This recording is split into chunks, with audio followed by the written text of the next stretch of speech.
बंदी छोड़ सतगुरु रामपाल जी परमेश्वर जी की जय हो।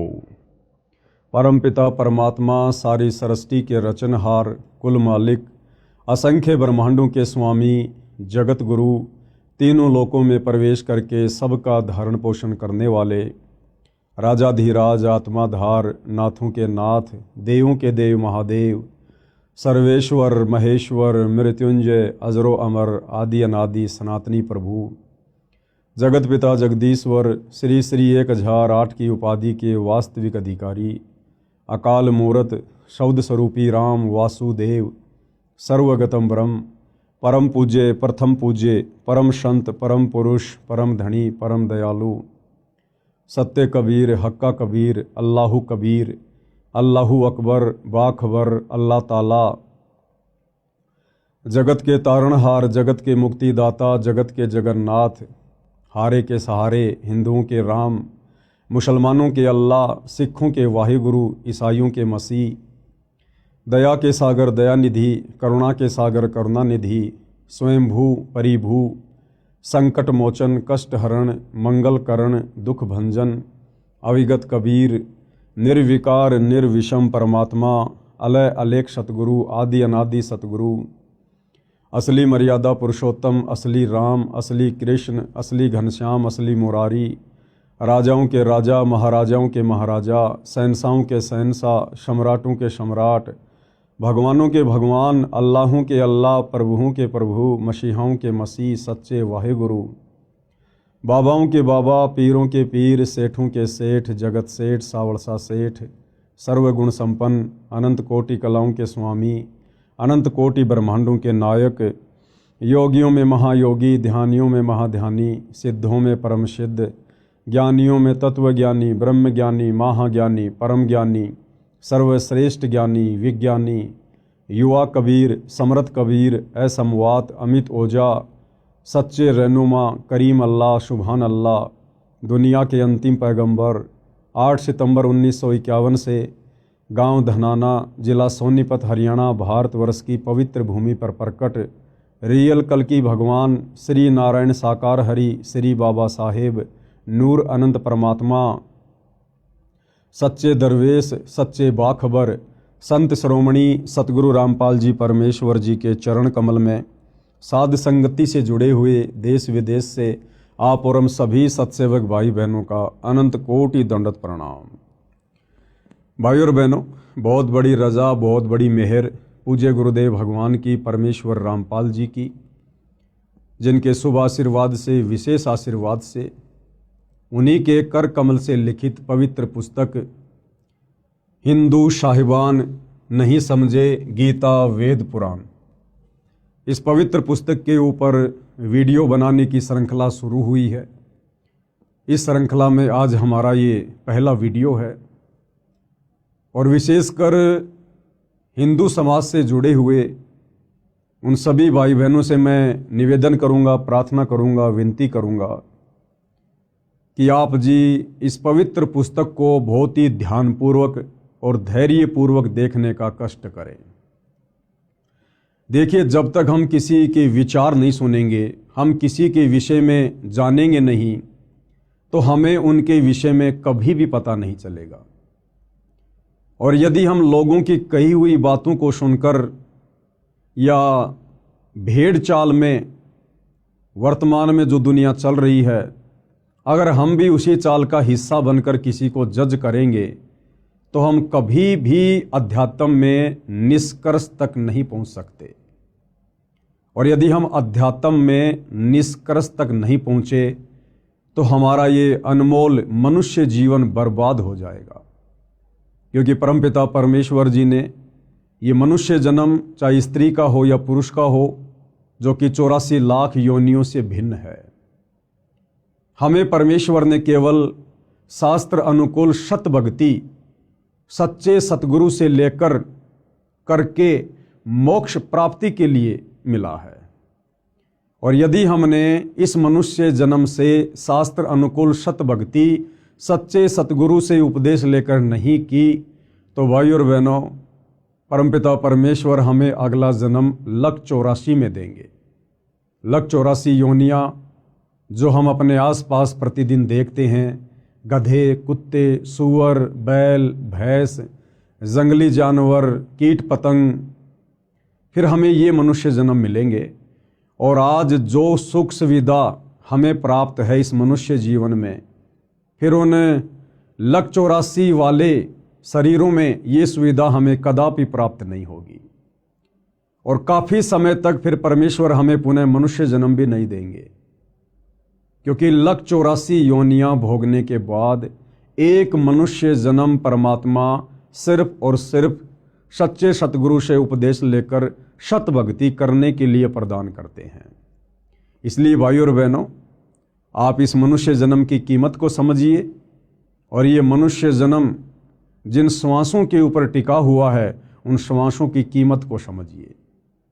सतगुरु रामपाल जी क्या समझाना चाहते हैं, क्या संदेशा वो समाज को देना चाहते हैं, क्यों उन्होंने सन 1994 से अपना जीवन परमार्थ के कार्यों के लिए न्योछावर कर दिया और वर्तमान में भी पूरी तरह से संघर्षरत हैं परमार्थ के लिए।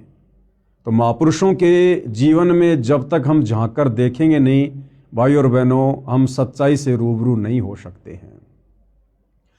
तो अब ये पवित्र पुस्तक हिंदू साहिबान नहीं समझे गीता वेद पुराण, मैं अपनी तरफ से इस पुस्तक के विषय में ज़्यादा कुछ नहीं बोलूँगा, क्योंकि इस पुस्तक में बहुत कुछ, या यूं कह लीजिए सब कुछ सतगुरु रामपाल जी परमेश्वर जी ने डाल दिया है। आपने सिर्फ घर बैठे इस पुस्तक को ध्यानपूर्वक प्रतिदिन रात्रि 9 बजे मुझ पवन दास के फेसबुक पेज पवन दास इस लाइव के ऊपर अपनी आंखों से देखकर जज करना है। आप चाहें तो पवित्र गीता जी को, जो गीता प्रेस गोरखपुर से प्रकाशित है, विशेषकर हिंदू समाज जिसको परम सत्य मानता है, आप जी उस गीता को भी अपने साथ में रखिए। वो गीता जी कौन सी है, कहाँ मिलेगी, कहाँ से प्रकाशित हैं, इस पुस्तक में आपको बताया जाएगा, समझाया जाएगा। गीता जी आप अपने साथ रखिए, ऐसा इसलिए कहा जा रहा है ताकि आपके मन में कोई भी डाउट पैदा ना हो। यदि आपको लगे कि संत रामपाल जी ने अपनी पुस्तक में जो बातें लिखी हैं गीता जी के विषय में, वेदों के विषय में, पुराणों के विषय में, और यदि आपको लगता है कि वो गलत हैं, तो आप जी अपनी पवित्र पुस्तक गीता जी को उठाकर खोलकर वो श्लोक, वो अध्याय मिला सकते हैं अपनी संतुष्टि के लिए। अन्यथा सतगुरु रामपाल जी ने तो अक्षर अक्षर परम सत्य ही लिखा है। तो भाइयों और बहनों, अब हम सीधा पुस्तक की ओर चलते हैं और ये पवित्र पुस्तक समाज को क्या संदेशा देना चाहती है, इस पर हम विचार करेंगे। हिंदू साहिबान नहीं समझे गीता वेद पुराण। आज हम इसके प्रथम अध्याय को लेते हैं। सबसे पहले 2 शब्द। विश्व के सब भाइयों तथा बहनों को मेरा सत सत प्रणाम। भाई और बहनों, अभी हम नादान हैं, अध्यात्म से अपरिचित हैं। जिस समय हम अध्यात्म की गहराई को छुएंगे, हम शास्त्र अनुकूल सत भक्ति को ग्रहण करेंगे, सतगुरु रामपाल जी को सतगुरु के रूप में धारण करेंगे, उस समय आपको बहुत ज़्यादा पछतावा होगा। किस बात को लेकर? कि हम नादान प्राणियों को समझाने के लिए सतगुरु रामपाल जी हमें कह रहे हैं सत सत प्रणाम, जबकि अनंत बार कोटि कोटि प्रणाम हम लोगों ने सतगुरु रामपाल जी के चरणों में कहना चाहिए। परंतु अभी हम अध्यात्म से अनजान हैं, नादान हैं, भ्रमित हैं। हर धर्म के प्रत्येक धर्म गुरु ने समस्त समाज के अनुयायियों को शास्त्र विरुद्ध साधना पर लगाकर भक्ति और भगवान से कोसों दूर कर दिया है, और भगत समाज सच्चे गुरु की पहचान करना भी भूल चुका है। क्योंकि किसी भी धर्म का व्यक्ति हो, वो केवल उस धर्म की पुस्तकों का नाम तो जानता है, लेकिन पुस्तकों के अंदर ज्ञान क्या छुपा हुआ है, वो पुस्तकें कहना क्या चाहती हैं, समझा क्या रही हैं, वो ना हमारे धर्म गुरुओं को पता है और ना आम नागरिकों को पता है।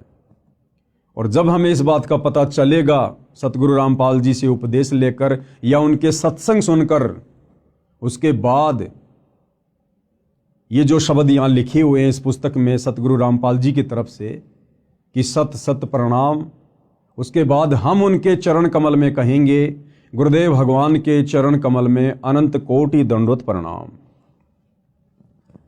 हिंदू साहिबानों से मेरा निवेदन है कि इस पुस्तक को निष्पक्ष बुद्धि से दिल थाम कर पूरा पढ़ना। हिंदू समाज के लिए ये पुस्तक संजीवनी है तथा वरदान सिद्ध होगी। आपने संजीवनी बूटी का तो नाम सुना होगा। जब लक्ष्मण जी के प्राण संकट में थे तो हनुमान जी को सेवा दी गई द्रोणागिरी पर्वत से संजीवनी बूटी लाने की। हनुमान जी संजीवनी बूटी लेकर आए, उसका रस श्री लक्ष्मण जी के मुख में डाला गया, तब वे कोमा से बाहर आए, वे होश में आए। इसी प्रकार भाइयों और बहनों, युगों युगों से ये समाज भक्ति और भगवान के नाम पर भ्रमित है। हमारे धर्म गुरुओं ने काल प्रेरणा से हमारे से शास्त्र विरुद्ध साधना करवाकर हमें अज्ञान की गहरी नींद में सुला रखा है। अब ये पुस्तक सतगुरु रामपाल जी के कर कमल से लिखित, इसको पढ़ने और समझने के बाद ये पुस्तक हमारे लिए संजीवनी बूटी साबित होगी। हम जो अज्ञानता की गहरी नींद में सोए हुए हैं, ये पुस्तक हमें जगाएगी, हमें समझाएगी कि नादानो जागो, उठो, आज तुम्हें मनुष्य जन्म प्राप्त है, जिस मनुष्य जन्म के लिए 33 करोड़ देवी देवता और ब्रह्मा विष्णु महेश भी तरसते हैं, क्योंकि पूर्ण मोक्ष पूर्ण मुक्ति केवल मनुष्य जन्म में ही संभव है, देव शरीर में संभव नहीं है। इसलिए ये पवित्र पुस्तक हिंदू साहिबान नहीं समझे, गीता वेद पुराण हमारे लिए संजीवनी बूटी का काम करेगी। हिंदू समाज के लिए यह पुस्तक संजीवनी है तथा वरदान सिद्ध होगी। निवेदन, भगतात्मा हिंदुओं से मेरा करबद्ध निवेदन है कि इस पुस्तक के अमृत ज्ञान के सत्य तथा असत्य को जानने के लिए आप गीता प्रेस गोरखपुर से प्रकाशित व मुद्रित तथा श्री जयदयाल गोविंदका जी द्वारा अनुवादित पदछेद अन्वय साधारण भाषा टीका सहित श्रीमद् भगवत गीता साथ रखें। ये पवित्र गीता जी कौन सी पुस्तक है, क्या इसका नाम है? इसी पुस्तक को आप जी किसी भी धार्मिक पुस्तकों की दुकान से खरीद कर अपने घर ला सकते हैं और सतगुरु रामपाल जी के कर कमल से लिखित इस पुस्तक से मिलान कर सकते हैं, ताकि आपको कोई डाउट ना रहे, आपको कोई शंका ना रहे। आगे बढ़ते हैं भाइयों और बहनों, हम इस पुस्तक में अजब आनंद आएगा, क्योंकि इसमें अनुवादक ने शब्दों के अर्थ आमने सामने भिन्न भिन्न किए हैं। अन्य अनुवादकों ने ऊपर संस्कृत में मूल पाठ रखा है, नीचे केवल अनुवाद सीधा किया है, शब्दों के अर्थ भिन्न भिन्न नहीं किए हैं। यदि मुझ पर भरोसा करो तो उस गीता की भी आवश्यकता नहीं है, क्योंकि मैंने उसी पुस्तक की फोटोकॉपी लगाई है। भाइयों और बहनों, सतगुरु रामपाल जी क्या कह रहे हैं कि यदि आप मुझ पर विश्वास करते हैं कि भाई सतगुरु रामपाल जी एक संत हैं, महापुरुष हैं, सतगुरु हैं, और सुना है कि सच्चे संत कभी भी समाज को उल्टी दिशा प्रदान नहीं करते हैं। सच्चे संत तो पथ भ्रष्ट समाज को शास्त्र अनुकूल साधना पर लगाकर उन्हें जीवन दान देते हैं। यदि आपको सतगुरु रामपाल जी पर इतना विश्वास है, इतना भरोसा है, तो फिर आपको वो गीता प्रेस गोरखपुर से प्रकाशित गीता भी लाने की आवश्यकता नहीं पड़ेगी, क्योंकि उसी पुस्तक के रेफरेंस फोटोकॉपी के रूप में आप और हमें समझाने के लिए परम संत सतगुरु रामपाल जी ने इस पुस्तक में प्रयोग किए हैं। पुस्तक हिंदू साहिबान नहीं समझे गीता वेद पुराण का आधार सूक्ष्म वेद यानी तत्व ज्ञान है। समझने के लिए प्रमाण वेदों, गीता, महाभारत तथा पुराणों आदि शास्त्रों से लिए हैं। सूक्ष्म वेद में कहा है कि ब्रह्मा, विष्णु तथा महेशा तीनों देव दयालु हमेशा, तीन लोक का राज है ब्रह्मा विष्णु महेश, तीनों देवता कमल दल बसै ब्रह्मा विष्णु महेश, प्रथम इनकी वंदना फिर सुन सतगुरु उपदेश।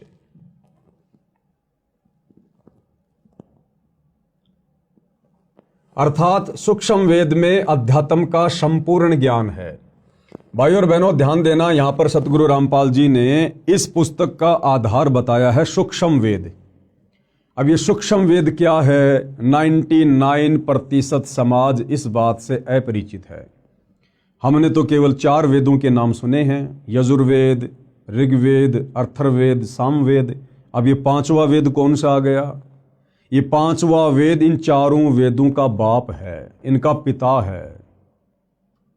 अध्यात्म से संबंधित कंप्लीट ज्ञान, पूर्ण मुक्ति का मार्ग जो इन 4 वेदों में नहीं है, पवित्र गीता जी में नहीं है, 18 पुराणों में नहीं है, मुसलमानों की तौरात, जबूर, इंजिल, हदीसों में नहीं है, कुरान मजीद, कुरान शरीफ में नहीं है, सिखों के गुरु ग्रंथ साहिब में नहीं है, ईसाइयों की बाइबल में नहीं है, वो कंप्लीट अध्यात्म का ज्ञान, कंप्लीट कोश, कंप्लीट सलेबस 5वें वेद सूक्ष्म वेद में है।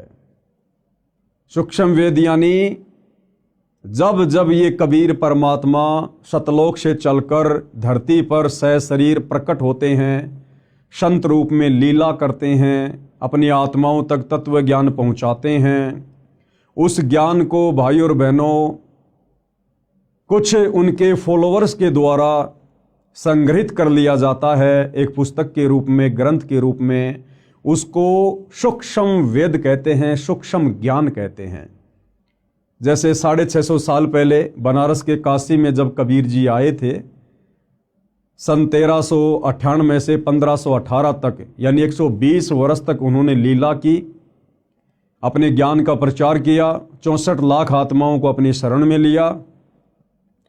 उन्होंने जो भी हमें तत्व ज्ञान बताया, समझाया, उस ज्ञान को आगे चलकर आदरणीय धर्मदास जी नाम के एक भगत के द्वारा कबीर सागर के रूप में लिपिबद्ध कर लिया गया। उसको सूक्ष्म वेद कहते हैं, वो 5वां वेद है। उसके बाद लगभग 300 वर्ष पहले गांव छुडानी, जिला झज्जर, हरियाणा में आदरणीय गरीबदास जी हुए, और इसी प्रकार से गरीबदास जी को भी कबीर परमात्मा सतलोक से आकर मिले, उनको सत ज्ञान दिया, उनको सतलोक दिखाया, सारी सृष्टि रचना समझाई, और इसी प्रकार आदरणीय गरीबदास जी ने भी एक सूक्ष्म वेद की रचना करवाई, जिसको सदग्रंथ साहिब के नाम से जाना जाता है, जिसमें 24,000 वाणियाँ हैं। यानी आदरणीय गरीबदास जी के सदग्रंथ साहिब में 4 वेदों को मिलाकर कहीं अधिक वाणियाँ हैं, 24,000 वाणियाँ हैं, जिसको सूक्ष्म वेद कहा जाता है। तो सतगुरु रामपाल जी कह रहे हैं कि मैंने ये जो पुस्तक लिखी है आप लोगों को समझाने के लिए, इस पुस्तक का आधार सूक्ष्म वेद है। बाकी जितने भी पुस्तकें हैं हर धर्म की, हिंदू, मुसलमान, सिख, ईसाइयों की, 4 वेद, गीता जी, 18 पुराण, ये केवल आपको समझाने के लिए दिखाऊंगा, ताकि आप हिंदू धर्म के भाई बहनों को कोई शंका ना हो, कोई डाउट ना हो, आपको ये कन्फर्म हो, यकीन हो, विश्वास हो कि वास्तव में सतगुरु रामपाल जी ने इस पुस्तक में जो भी कुछ लिखा है, समझाया है, ये हमारे ही धर्म की धर्म पुस्तकों के अंदर पहले से लिपिबद्ध है। लेकिन ना तो हमारे धर्मगुरु समझ पाए और ना हम समझ पाए। तो हमारे डाउट को क्लियर करने के लिए सतगुरु रामपाल जी और हिंदू धर्म के 4 वेद, गीता जी और 18 पुराणों का सहयोग लेंगे, केवल हमें समझाने के लिए। अर्थात सूक्ष्म वेद में अध्यात्म का संपूर्ण ज्ञान है। उसमें कहा है कि तीनों देवता श्री ब्रह्मा जी, श्री विष्णु जी तथा श्री शिव जी बहुत दयालु हृदय के हैं। इनकी केवल 3 लोक, स्वर्गलोक, पाताल लोक, पृथ्वी लोक, ध्यान देना भाई और बहनों, श्री ब्रह्मा जी, श्री विष्णु जी तथा श्री शिव जी ये सारी सृष्टि के मालिक नहीं हैं, असंख्य ब्रह्मांडों के परमपिता नहीं हैं। इनको केवल 3 लोक दिए गए हैं, केवल 3 लोक। ये केवल 3 लोक में एक एक विभाग संभालते हैं। टोटल 21 ब्रह्मांड हैं। जिस सृष्टि में हम रह रहे हैं यहां टोटल 21 ब्रह्मांड हैं। 21 ब्रह्मांड में एक ब्रह्मांड और एक ब्रह्मांड के अंदर मात्र 3 लोक, पाताल लोक, पृथ्वी लोक और स्वर्ग लोक। केवल इन 3 लोकों के स्वामी हैं ब्रह्मा विष्णु महेश। श्री ब्रह्मा जी रजोगुण के स्वामी हैं, श्री विष्णु जी सतोगुण के स्वामी हैं और श्री शिव जी यानी शंकर जी तमोगुण के स्वामी हैं। स्वर्ग लोक, पाताल लोक, पृथ्वी लोक में सत्ता है इन तीनों की। ये 3 लोक के मालिक हैं, परंतु लोक तो बहुत सारे हैं जिनका मालिक परम अक्षर ब्रह्म है। इन 3 लोकों के अलावा जितनी भी सृष्टि है, जितने भी ब्रह्मांड हैं और इंक्लूड तीनों लोक, इन सब के ऊपर जो सत्ता है वो परम अक्षर ब्रह्म की है, पूर्ण ब्रह्म परमात्मा की है, कबीर देव की है, जिसकी सत्ता तीनों लोकों समेत सब पर है। मोक्ष प्राप्ति के लिए प्रथम इन तीनों देवताओं की वंदना अर्थात मान सम्मान यानी साधना करनी होती है।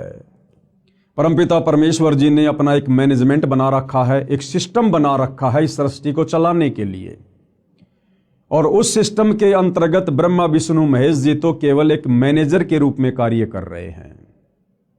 जिस प्रकार से एक फैक्ट्री होती है, फैक्ट्री का एक मालिक होता है, मालिक के बहुत सारे नौकर होते हैं, सुपरवाइजर होते हैं, उन सब पर निगाह रखने के लिए, उन सब से कार्य करवाने के लिए मालिक अपना एक मैनेजर नियुक्त करता है, जो उस कंपनी के मालिक की गैर हाजिरी में सर्व कार्यों की देख रेख करता है और सारी रिपोर्ट अपने मालिक को देता रहता है। इसी प्रकार ये जो पूरी कायनात है, मुसलमान धर्म में जिसको कायनात कहते हैं, हिंदू भाई बहन जिसको सृष्टि कहते हैं, इस पूरी सृष्टि का, इस पूरी कायनात का मालिक एक ही है, कबीर भगवान। गीता जी में जिसको परम अक्षर ब्रह्म की संज्ञा दी गई है, यानी सर्वश्रेष्ठ परमात्मा, उत्तम परमात्मा। और ये जो ब्रह्मा विष्णु महेश जी हैं, ये उस परम अक्षर ब्रह्म के एक ब्रह्मांड में 3 लोकों में केवल एक एक विभाग पर मैनेजर की पदवी पर नियुक्त हैं। रजोगुण विभाग ब्रह्मा जी के अंडर में, शतोगुण विभाग श्री विष्णु जी के अंडर में और तमोगुण विभाग श्री शंकर जी के अंडर में। अर्थात मान सम्मान यानी साधना करनी होती है। फिर सतगुरु का उपदेश सुनो जो परम अक्षर ब्रह्म की पूजा साधना बताएगा। उस संत से तत्व ज्ञान सुनो। तत्वदर्शी संत पूर्ण मोक्ष प्राप्ति की साधना यानी पूजा बताता है। पूर्ण मोक्ष के लिए इन तीनों देवताओं की शास्त्रोक्त साधना करनी होती है। परंतु पूजा गीता अध्याय 8 श्लोक 3, 8, 9, 10, अध्याय 15 श्लोक 17, अध्याय 18 श्लोक 62 में बताए परम अक्षर ब्रह्म की करनी होती है। भाई और बहनों, साधना में और पूजा में, भक्ति में और पूजा में रात दिन का अंतर होता है। और पूर्ण मोक्ष प्राप्ति के लिए हमने पूजा केवल एक परमपिता परमेश्वर की करनी होती है, परम अक्षर ब्रह्म की, उत्तम पुरुष की, सर्वश्रेष्ठ परमात्मा की। बाकी हम जिस लोक में रह रहे हैं, ब्रह्मा विष्णु महेश यहाँ के मैनेजर हैं तीनों गुणों के, तो हमने साधना इनकी भी करनी पड़ेगी। जिस प्रकार एक प्यासे व्यक्ति को अपनी प्यास बुझाने के लिए जल की आवश्यकता पड़ती है, जब तक उसको जल नहीं मिलेगा उसकी तृप्ति नहीं हो सकती। अब जल मिलेगा हैंड पंप से, तो हमने हैंड पंप की साधना करनी पड़ेगी, हमने हैंड पंप की साधना करनी पड़ेगी, हमने उसको काम में लेना पड़ेगा, हमने उसको चलाना पड़ेगा, उसके हत्थे को ऊपर नीचे करना पड़ेगा, तब जाकर हमें वो मूल वस्तु जल प्राप्त होगा। तो इसी प्रकार भाइयों और बहनों, पूर्ण मोक्ष के लिए, पूर्ण मुक्ति के लिए, सनातन परम धाम सतलोक में जाने के लिए हमने पूजा तो करनी पड़ेगी परम अक्षर ब्रह्म की, कबीर देव की, लेकिन उसके लिए हमने साधना करनी पड़ेगी यहाँ के तीनों देवताओं की। हमारा ये जो मनुष्य शरीर है, स्त्री या पुरुष का, इसमें कमल दल हैं जिनमें देवी देवताओं का वास है। आगे चलकर इसी पुस्तक में हम पढ़ेंगे। तो हमने केवल साधना करनी है ब्रह्मा विष्णु महेश जी की, जबकि पूजा सतगुरुदेव के बताए अनुसार परम अक्षर ब्रह्म की ही करने से हमारी मुक्ति होगी, हमारा मोक्ष होगा। परम अक्षर ब्रह्म को गीता अध्याय 8 श्लोक 9 तथा अध्याय 15 श्लोक 17 में गीता ज्ञान देने वाले ने अपने से अन्य बताया है।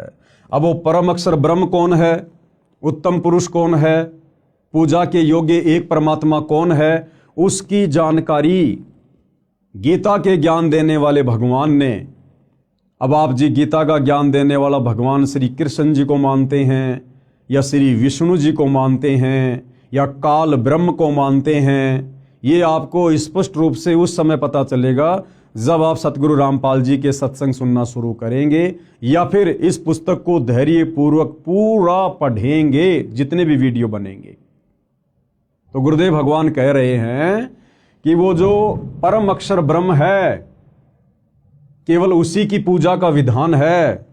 उस परम अक्षर ब्रह्म को गीता के ज्ञान देने वाले भगवान ने अपने से अन्य बताया है।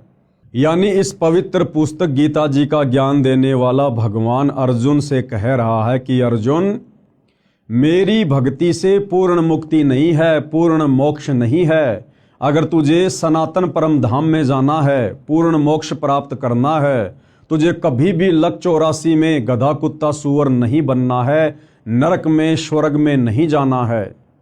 तुझे केवल सनातन परम धाम में जाना है, जहां जाने के बाद प्राणी फिर कभी लौटकर इस संसार में वापस दुख भोगने के लिए नहीं आता है।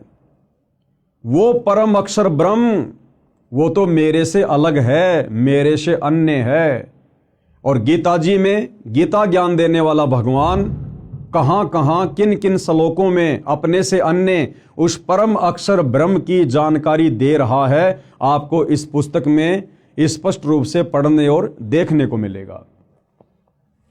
परम अक्षर ब्रह्म को गीता अध्याय 8 श्लोक 9 तथा अध्याय 15 श्लोक 17 में गीता ज्ञान देने वाले ने अपने से अन्य बताया है तथा कहा है कि उत्तम पुरुष तू अन्य, पुरुषोत्तम तो मेरे से अन्य हैं। यानी गीता जी का ज्ञान देने वाला भगवान ही कंप्लीट नहीं है, वो सर्वे सर्वा नहीं है, सारी सृष्टि का मालिक नहीं है। गीता ज्ञान देने वाला भगवान तो खुद कह रहा है कि भाई वो पूर्ण ब्रह्म परमात्मा परम अक्षर ब्रह्म तो मेरे से भी अन्य है। वही परमात्मा है, सबका धारण पोषण करने वाला अविनाशी परमेश्वर है। गीता का ज्ञान देने वाला कह रहा है कि अर्जुन, मेरा भी धारण पोषण करने वाला और समस्त संसार के प्राणियों का धारण पोषण करने वाला वही परमात्मा परम अक्षर ब्रह्म है।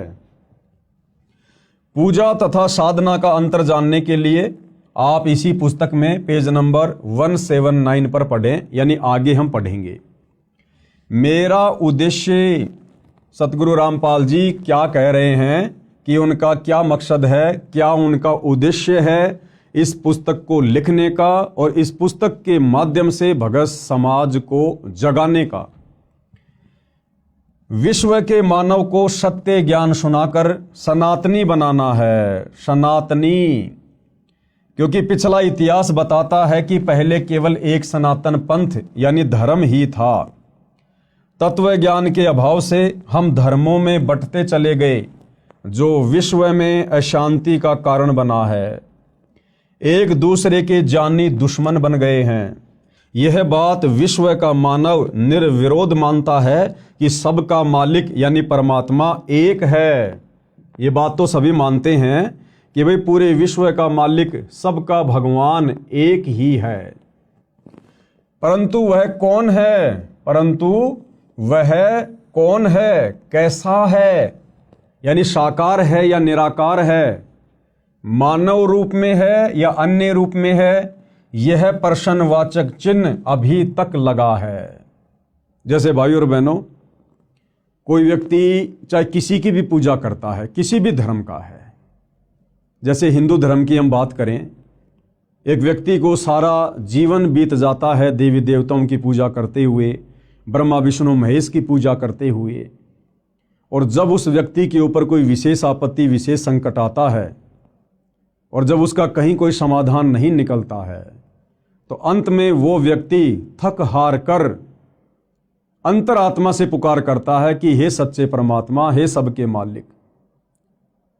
उस समय वो व्यक्ति भूल जाता है कि मैं तो ब्रह्मा जी का पुजारी हूं, मैं शंकर जी और विष्णु जी का पुजारी हूं, मैं तो देवी देवताओं का पुजारी हूं।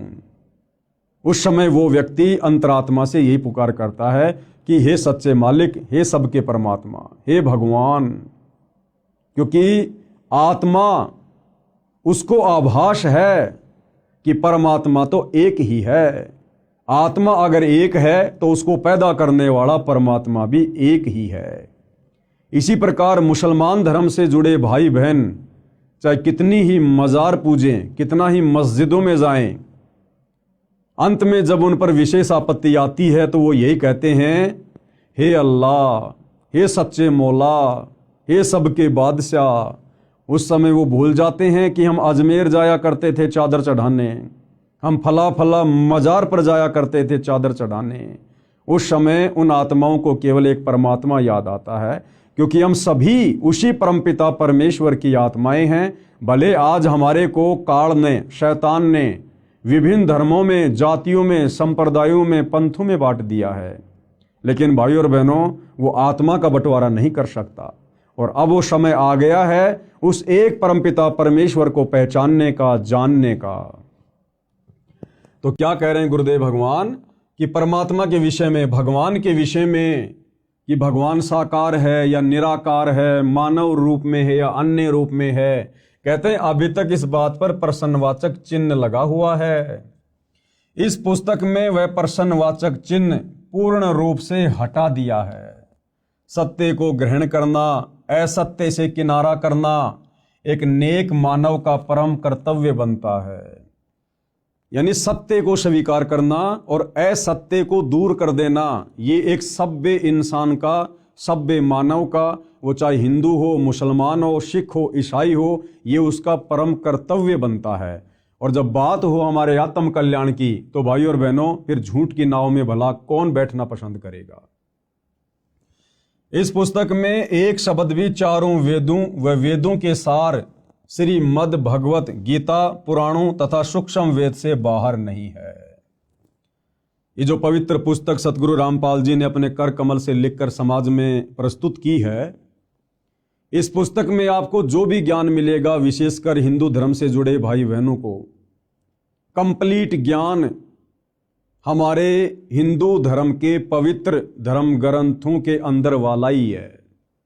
और जो ज्ञान इन चारों वेदों में और गीता जी में, 18 पुराणों में नहीं है, वो ज्ञान फिर 5वें वेद सूक्ष्म वेद में है, कबीर सागर में और आदरणीय गरीबदास जी के सदग्रंथ साहिब में।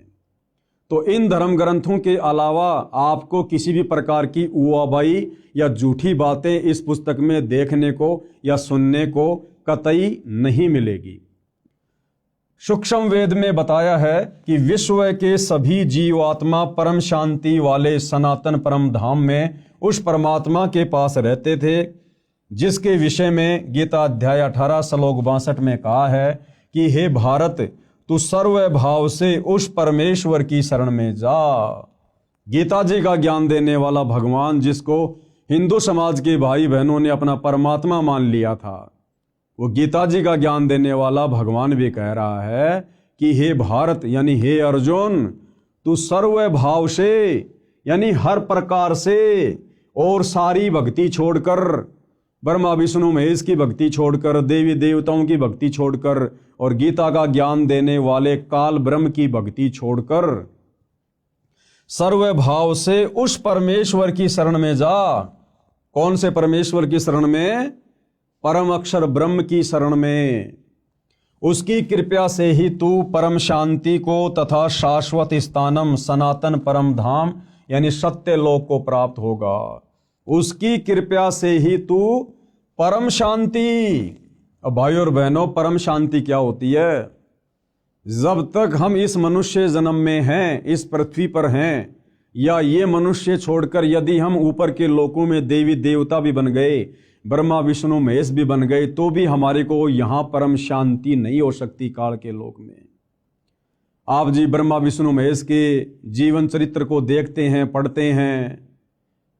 ब्रह्मा विष्णु महेश भी राक्षसों के साथ में युद्ध करते हैं, लड़ाई झगड़ा करते हैं। 33 करोड़ देवी देवताओं के राजा इंद्र, ये भी हमेशा राक्षसों के साथ युद्ध करते रहते हैं। कभी राक्षस विजय हो जाते हैं तो देवी देवताओं को अपने पद छोड़कर जंगलों में जाना पड़ता है, धक्के खाने पड़ते हैं। आपने सुना होगा कि रावण ने अपनी सिद्धि शक्ति से अपनी समस्त राक्षस सेना को आकाश में उड़ाकर और देवताओं के ऊपर धावा बोल दिया, आक्रमण कर दिया, और रावण ने 33 करोड़ देवी देवताओं को हराकर बंदी बना लिया और अपनी कारागार में डाल दिया था। श्री शनिदेव महाराज तो रावण के पैरों के नीचे रहा करते थे। जैसे आप और हम भाई बहन जूते झाड़ने के लिए हम जिस फुटमेट का प्रयोग करते हैं ना, शनिदेव तो रावण के पैरों के नीचे रहा करता था। वरुण देव ये रावण का पानी भरा करता था। अग्निदेव रावण की रसोई में खाना बनाया करता था। पवन देव रावण के महल में झाड़ू निकाला करता था। तो भाई और बहनों, यहां परम शांति नहीं है।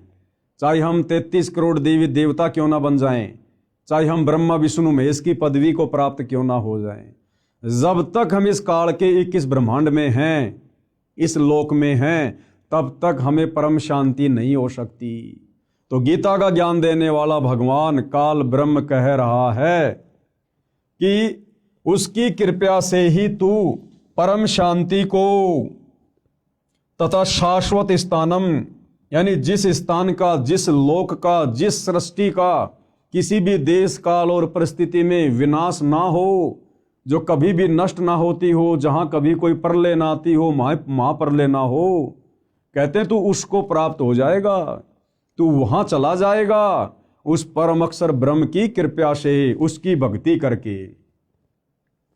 उसकी कृपा से ही तू परम शांति को तथा शाश्वत स्थानम, सनातन परम धाम यानी सत्य लोक को प्राप्त होगा। उस परमेश्वर का प्रमाण गीता ज्ञान देने वाला भगवान कह रहा है अर्जुन से कि उस परम अक्षर परमात्मा का प्रमाण, यानी वो कौन है, कैसा है, कहाँ रहता है, उसकी प्राप्ति की विधि क्या है। कहते हैं इसका जो प्रमाण है, उस परमेश्वर का प्रमाण, गीता अध्याय 8 श्लोक 1 में अर्जुन ने प्रश्न किया कि आपने गीता अध्याय 7 श्लोक 29 में जो तत्व ब्रह्म कहा है, वह तत्व ब्रह्म क्या है? जिसका उत्तर देते हुए गीता अध्याय 8 श्लोक 3, 8, 9 व 10, गीता अध्याय 15 श्लोक 4 तथा 17 आदि में कहा है, जिस लोक में वह तत्व ब्रह्म यानी परम अक्षर ब्रह्म सत्य पुरुष रहता है, उसमें परम शांति है, यानी महासुख है। उस सनातन परम धाम में गए साधक यानी भगत फिर लौटकर संसार में नहीं आते।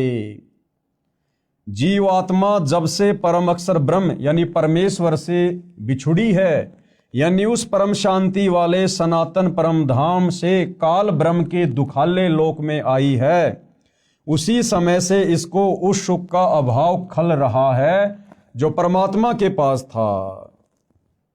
अब भाइयों और बहनों, वो शाश्वत स्थान क्या है, वो सतलोक क्या है, जहाँ पर हम सभी रहा करते थे। 33 करोड़ देवी देवता, ब्रह्मा विष्णु महेश, जितने भी मानव शरीरधारी प्राणी हैं, 184 योनियों में जितने भी अनगिनत असंख्य जीव जंतु हैं, ये सभी आत्माएं पहले उस परम अक्षर ब्रह्म के पास उस सत्य पुरुष के पास उसके अमर लोक सतलोक में रहा करती थी। हम सब भाई बहन वहां से क्यों आए, हमने वहां पर क्या गलती कर दी थी, जिस कारण से उस परम अक्षर ब्रह्म ने, परमपिता परमात्मा ने, सत्य पुरुष ने हम सभी को वहां से नीचे भेजना पड़ा इस काल के साथ, इस काल के लोक में, जहां हम असंख्य युगों से यहां कष्ट उठा रहे हैं। और हम भक्ति केवल इसीलिए करते हैं कि हमें सुख प्राप्त हो, और सुख भाई और बहनों इस लोक में नहीं है। ये संपूर्ण कथा क्या है, इसके लिए आपने सतगुरु रामपाल जी के द्वारा सर्व धर्म शास्त्रों का निष्कर्ष निकालकर और 5वें वेद सूक्ष्म वेद में वर्णित सृष्टि रचना को समझना पड़ेगा, पढ़ना पड़ेगा। आपको इस पुस्तक में आगे सृष्टि रचना की जानकारी दी जाएगी। इसके अलावा आप जी यूट्यूब पर ये सर्च कर सकते हैं सृष्टि रचना संत रामपाल जी महाराज। आपको सृष्टि रचना की जानकारी के बहुत सारे वीडियो देखने को मिलेंगे, आप वहां से भी जानकारी प्राप्त कर सकते हैं। तो क्या कहा जा रहा है कि जीव आत्मा जब से परम अक्षर ब्रह्म यानी परमेश्वर से बिछुड़ी है, यानी उस परम शांति वाले सनातन परम धाम से काल ब्रह्म के दुखाले लोक में आई है, उसी समय से इसको उस सुख का अभाव खल रहा है जो परमात्मा के पास था। उस सुख की खोज में इधर उधर भटक रही है। इस यात्रा में जैसा भी मार्गदर्शक मिला उस पर विश्वास कर लिया, क्योंकि भगत का हृदय नम्र व श्रद्धा युक्त होता है। यानी भगत का एक स्वभाव होता है, वो हर किसी पर बड़ी आसानी से विश्वास कर लेता है। इस कारण से धर्म बनते चले गए। अधूरे ज्ञान से मानव समाज धर्मों में बढ़ता चला गया। अनेकों पंथ यानी धर्म बन गए। सर्वप्रथम एक आदि सनातन पंथ यानी धर्म था। मानव समाज शास्त्रोक्त साधना करता था, यानी शास्त्रों के अनुसार ही साधना करता था। यह भैरव भूत की साधना नहीं करता था, चौराहों की पूजा नहीं करता था, किसी भी ऐरे गहरे जादू जंत्र करने वाले बाबाओं के चक्कर में आकर टोने टोटके जंत्र मंत्र में विश्वास नहीं करता था। केवल शास्त्रों के अनुसार साधना की जाती थी। आदि सनातन पंथ में शुरुआत में सतयुग में मानव समाज शास्त्रोक्त साधना करता था। वह सतयुग का समय था। वह कौन सा समय था? वो सतयुग का समय था, जिस समय पूरी पृथ्वी के मानव शास्त्रों के अनुसार यानी पांचों वेदों के अनुसार साधना किया करते थे। पांचों वेदों ऋग्वेद, यजुर्वेद, सामवेद, अथर्ववेद तथा सूक्ष्म वेद, केवल यही शास्त्र हुआ करते थे। 4 वेद ब्रह्मा जी को मिले, उनमें संपूर्ण अध्यात्म ज्ञान नहीं था। यानी वर्तमान में हिंदू समाज में जो 4 वेद मुख्यतः प्रचलित हैं, सर्वप्रथम ये चारों वेद उनके पिता काल ब्रह्म के द्वारा समुद्र मंथन के माध्यम से ब्रह्मा जी को मिले। ब्रह्मा जी ने आगे वह ज्ञान अपने पुत्रों को दिया, अपने वंशजों को दिया, ब्राह्मणों को दिया। ब्राह्मणों ने यानी धर्म गुरुओं ने फिर उस चारों वेदों वाले आधे अधूरे ज्ञान को आम समाज में उतार दिया काल प्रेरणा से।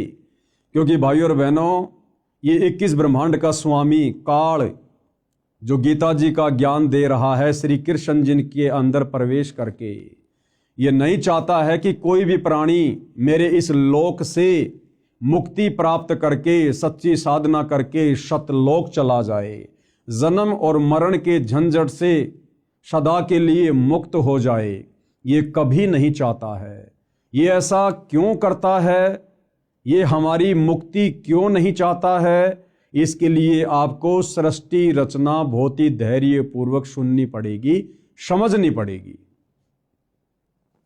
4 वेद ब्रह्मा जी को मिले, उनमें संपूर्ण अध्यात्म ज्ञान नहीं था। परम अक्षर ब्रह्म सतयुग में लीला करने के लिए शिशु रूप धारण करके आए। अब भाइयों और बहनों, इन चारों वेदों में कंप्लीट ज्ञान नहीं है, इसलिए कंप्लीट ज्ञान देने के लिए, अध्यात्म का संपूर्ण ज्ञान देने के लिए वो परम अक्षर ब्रह्म कबीर परमेश्वर, वेदों में जिनका नाम है कबीर परमात्मा, कबीर देव, जिसको परम अक्षर ब्रह्म भी कहते हैं, सत्य पुरुष भी कहते हैं, वो परमात्मा स्वयं ही चलकर फिर इस पृथ्वी पर शिशु रूप में प्रकट होता है, आप और हमें वो सत्य ज्ञान बताने के लिए, तत्व ज्ञान बताने के लिए, पूर्ण मुक्ति का रास्ता दिखाने के लिए। और वो परमेश्वर यहाँ पर हम इंसानों की तरह एक लीला करता है। भाइयों और बहनों, यदि हम इंसानों को ज्ञान समझाना है तो परमेश्वर हम इंसानों के बीच में इंसान ही बनकर आते हैं। वे तो परमात्मा हैं, समर्थ हैं, वो तो जो चाहे सो कर सकते हैं, कोई भी रूप धारण कर सकते हैं। उनके पास तो अनंत कोटि सिद्धियां होती हैं, वो तो समस्त सिद्धियों के स्वामी हैं। वो परमेश्वर तो हाथी का रूप भी धारण कर लेगा, लेकिन क्या हम इंसान उस हाथी की भाषा समझने में समर्थ हैं? बिल्कुल नहीं। इसलिए उस परमपिता परमेश्वर ने, परम अक्षर ब्रह्म ने, सत्य पुरुष ने, कबीर देव ने, सर्वश्रेष्ठ परमात्मा ने हम मनुष्यों को समझाने के लिए मनुष्यों जैसी लीला करते हुए शिशु रूप में धरती पर प्रकट होना पड़ता है। और वो परमात्मा सतयुग में भी आता है, प्रकट होता है, लीला करता है, अपना ज्ञान बताता है। त्रेता युग में भी आता है, अनेकों बार आता है, बार बार आता है। द्वापर में भी आता है, कलयुग में भी 650 साल पहले कबीर दास नाम से आए हमें ज्ञान समझाने के लिए। उस परमेश्वर जी की वाणी है कि सतयुग में सत सुकृत कह टेरा, त्रेता नाम मुनिंदर मेरा, द्वापर में करुणा में कहाया और कलयुग में नाम कबीर धराया।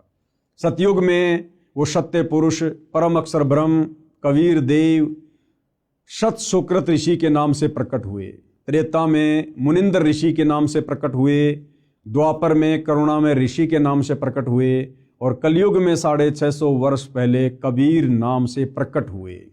अधिक जानकारी हम आगे इस पुस्तक में पढ़ेंगे। परम अक्षर ब्रह्म सतयुग में लीला करने के लिए शिशु रूप धारण करके आए, बड़े होकर सूक्ष्म वेद का प्रचार किया। सूक्ष्म वेद यानी 5वें वेद का जो ज्ञान चारों वेदों में नहीं है, उस सूक्ष्म वेद को वो कबीर परमात्मा शिशु रूप में प्रकट होकर धीरे धीरे मनुष्य के बच्चे की लीला करते हुए बड़ा होकर अपने मुख कमल से वाणियां बोल बोल कर चौपाइयों में, दोहों में, लोकोक्तियों में आप और हमें समझाता है, जिसको सूक्ष्म वेद कहते हैं, तत्व ज्ञान कहते हैं। बड़े होकर सूक्ष्म वेद का प्रचार किया। तब तक उस समय के ऋषियों ने चारों वेदों वाला ज्ञान पढ़ लिया था। सूक्ष्म वेद वाला कुछ ज्ञान चारों वेदों में न होने के कारण उसको गलत माना। अब इन चारों वेदों में वो सूक्ष्म वेद वाला ज्ञान नहीं है, तभी तो इन चारों वेदों के ज्ञान को आधा अधूरा कहा जाता है, इन चारों वेदों को अनकंप्लीट कहा जाता है। तो जिस समय वो सत्य पुरुष परम अक्षर ब्रह्म कबीर देव सतयुग में एक शिशु के रूप में प्रकट होते हैं, उससे पहले ये काल ब्रह्म ज्योति निरंजन अपने पुत्र ब्रह्मा को समुद्र मंथन के माध्यम से चारों वेद देकर आम समाज में उस ज्ञान का प्रचार प्रसार करवा चुका होता है। हमारे बड़े बड़े ऋषि मुनि, साधु संत महात्मा, ब्रह्मा जी के वंशज मनु जैसे, शाश्वत जैसे, ये उस ज्ञान को पढ़ चुके होते हैं, चारों वेदों वाले को, और आम समाज में उस ज्ञान का प्रचार प्रसार करना शुरू कर देते हैं। और जिस समय वो कबीर परमात्मा शिशु रूप में धरती पर प्रकट होता है और जब अपने 5वें वेद सूक्ष्म वेद का उस कंप्लीट तत्व ज्ञान का प्रचार करते हैं, लोगों को समझाते हैं कि भाई भक्ति का पूरा नॉलेज, भक्ति का पूरा ज्ञान, मुक्ति का पूरा मार्ग तुम्हारे इन चारों वेदों में नहीं है। तो आम व्यक्ति और वो जितने भी ऋषि मुनि होते हैं जो चारों वेदों को पढ़कर आगे ज्ञान प्रचार करते हैं, वो उस कबीर परमात्मा वाले सूक्ष्म वेद में वर्णित ज्ञान को स्वीकार नहीं करते हैं। और इस कारण से परमपिता परमेश्वर जी को उस 5वें वेद सूक्ष्म वेद के ज्ञान को आम जनता तक पहुंचाने में बड़ी कठिनाइयों का सामना करना पड़ता है। अब भाइयों और बहनों, आपके मन में एक छोटी सी शंका उठेगी कि भाई जब वो इतना बड़ा भगवान है, इतना समर्थ है, जिसने सारी सृष्टि रची है, ब्रह्मा विष्णु महेश को बनाया है, देवी देवताओं को बनाया है, सारी सृष्टि का संचालन कर रहा है, फिर भला उसकी मजबूरी कैसी? तो भाइयों और बहनों, इस संपूर्ण जानकारी के लिए आपको सृष्टि रचना पढ़नी पड़ेगी, समझनी पड़ेगी। उसके बाद आपको समझ में आएगा कि अपने द्वारा रची गई सृष्टि में जो नियम वो परमात्मा बनाता है या बनाकर इस काल ब्रह्म को देता है, उन नियमों को वो परमात्मा स्वयं भी नहीं तोड़ता है, जिस कारण से परमेश्वर इस प्रकार की लीला करते हैं। और भी उसके पीछे बहुत सारे रीजन होते हैं, ये ज्ञान हम तक पहुंचाने के लिए, वो हमें आगे पता चलेगा। तब तक उस समय के ऋषियों ने चारों वेदों वाला ज्ञान पढ़ लिया था। सूक्ष्म वेद वाला कुछ ज्ञान चारों वेदों में न होने के कारण उसको गलत माना, इसलिए सूक्ष्म वेद को धीरे धीरे छोड़ दिया। परंतु लगभग 1 लाख वर्ष तक सतयुग में शास्त्रोक्त भक्ति की गई। इसके पश्चात शास्त्र विधि त्याग कर मनमाना आचरण प्रारंभ हो गया।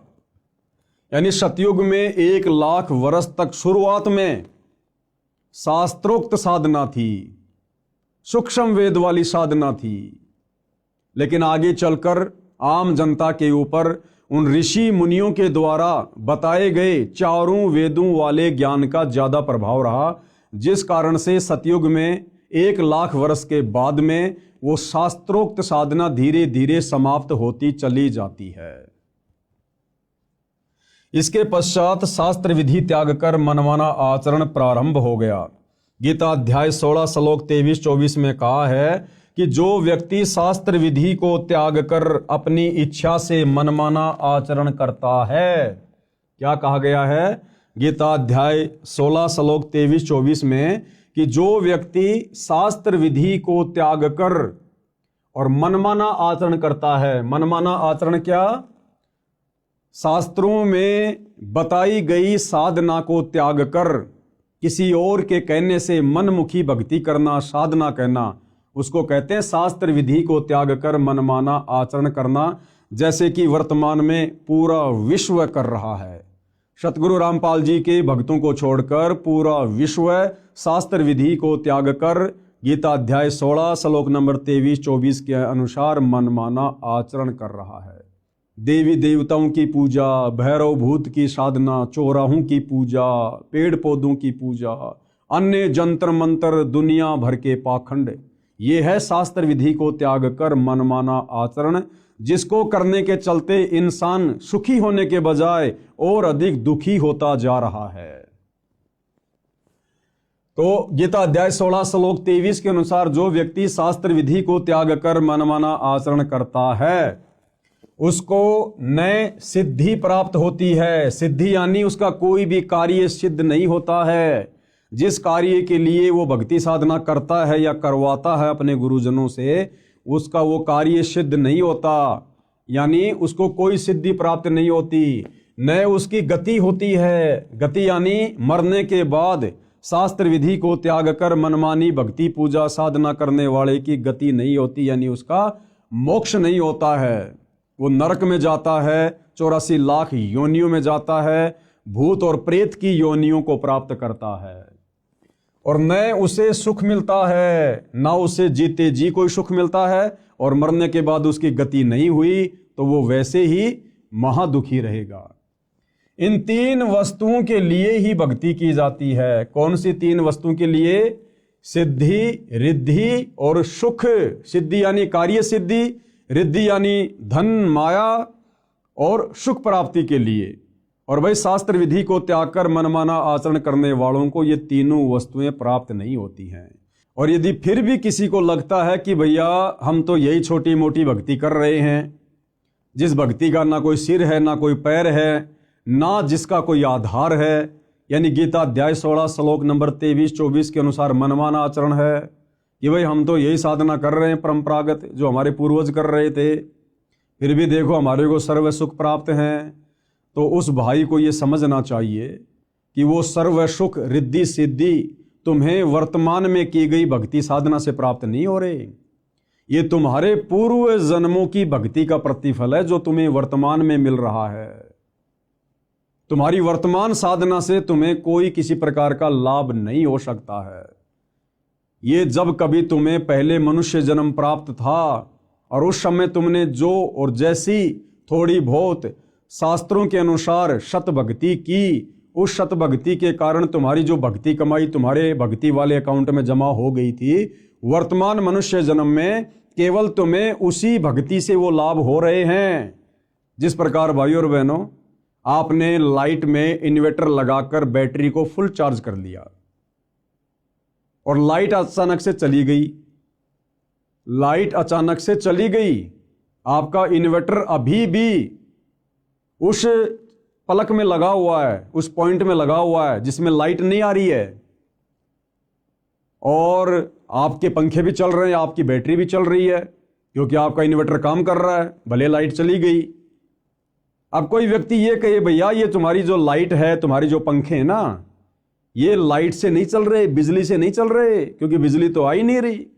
और वो व्यक्ति कहेगी नहीं, ये लाइट से ही चल रहे हैं, देखो मैंने मेरा इन्वर्टर लाइट में लगा रखा है। भाइयों और बहनों, वर्तमान में लाइट नहीं आ रही है, लेकिन लाइट में चार्जर लगाकर उसने जो बैटरी चार्ज कर रखी थी, उस बैटरी से फिलहाल उसको वो सुविधा मिल रही है, पंखे चल रहे हैं, ट्यूब जल रही है। और जब वो बैटरी डिस्चार्ज हो जाएगी, उस समय उसकी सारी सुविधाएं स्वतः बंद हो जाएगी। ठीक इसी प्रकार भाइयों और बहनों, वर्तमान में सतगुरु रामपाल जी के भक्तों के अलावा पृथ्वी पर कोई भी प्राणी, वो चाहे पृथ्वी लोक में हो चाहे देवलोक में हो, वो शास्त्र अनुकूल शत भक्ति नहीं कर रहे हैं। और फिर भी यदि उन्हें सर्व सुख प्राप्त हैं, तो किसी पूर्व जन्म में उन्होंने जो शास्त्र अनुकूल शत भक्ति की थी, अपनी जो बैटरी चार्ज की थी, आज अपनी खुद की वो बैटरी चार्ज की गई भक्ति कमाई खा रहे हैं, खर्च कर रहे हैं। चाहे कोई सरपंच बना हुआ है, चाहे कोई एमएलए है, एमपी है, मंत्री है, मुख्यमंत्री है, प्रधानमंत्री है या राष्ट्रपति है, जो व्यक्ति वर्तमान में सतगुरु रामपाल जी को सतगुरु धारण करके सत भक्ति नहीं कर रहा है, वो व्यक्ति अपने पूर्व जन्मों की भक्ति मलाई खा रहा है, खर्च कर रहा है। और एक दिन वो बैटरी डिस्चार्ज होगी और फिर उस व्यक्ति के ऊपर वो समस्त आपत्तियां, आपदाएं आनी शुरू हो जाएंगी, जो एक भक्तिहीन प्राणी के ऊपर ऑलरेडी आ रही है। इसलिए भाइयों और बहनों, सत भक्ति रूपी चार्जर वर्तमान में पूरी पृथ्वी पर केवल सतगुरु रामपाल जी के पास में है।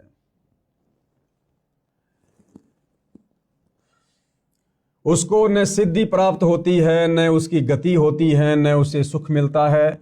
इन तीन वस्तुओं के लिए ही भक्ति की जाती है। संत गरीबदास जी ने सूक्ष्म वेद में कहा है, आदि सनातन पंथ हमारा, जानत नहीं इसे संसारा। अब ये आदरणीय गरीबदास जी कौन है, इनका सूक्ष्म वेद क्या है, ये सारी जानकारी आपको आगे इसी पुस्तक में मिलेगी। संत गरीबदास जी ने सूक्ष्म वेद में कहा है, आदि सनातन पंथ हमारा और जानत नहीं इसे संसारा। सट दर्शन सब खटपट होई, हमरा पंथ ना पावे कोई। सट दर्शन सब खटपट होई। सट दर्शनी साधु, ये गिरी, पुरी, नागा, वैष्णव, ओगट, इस प्रकार के जो संप्रदाय हैं, इनको शट दर्शनी साधु कहा जाता है। कहते हैं ये तो केवल उआबाई बक रहे हैं, उल्टी साधना कर रहे हैं, मनमाना आचरण कर रहे हैं। इन सट दर्शनी साधु संतों की, इन पंथों की साधना शास्त्रों के अनुसार नहीं है। हमरा पंथ ना पावे कोई। आदरणीय गरीबदास जी कह रहे हैं कि हमारे पंथ में जो शास्त्र अनुकूल साधना है, उसको कोई प्राप्त नहीं कर पा रहा है। इन पंथों से वह पंथ अलैदा, इन सट दर्शनी पंथों से उस परमपिता परमेश्वर का, अक्षर पुरुष का, सत्य पुरुष का जो पंथ है, जो भक्ति मार्ग है, वो अलग है, क्योंकि वो पांचवें वेद सूक्ष्म वेद के ऊपर आधारित है।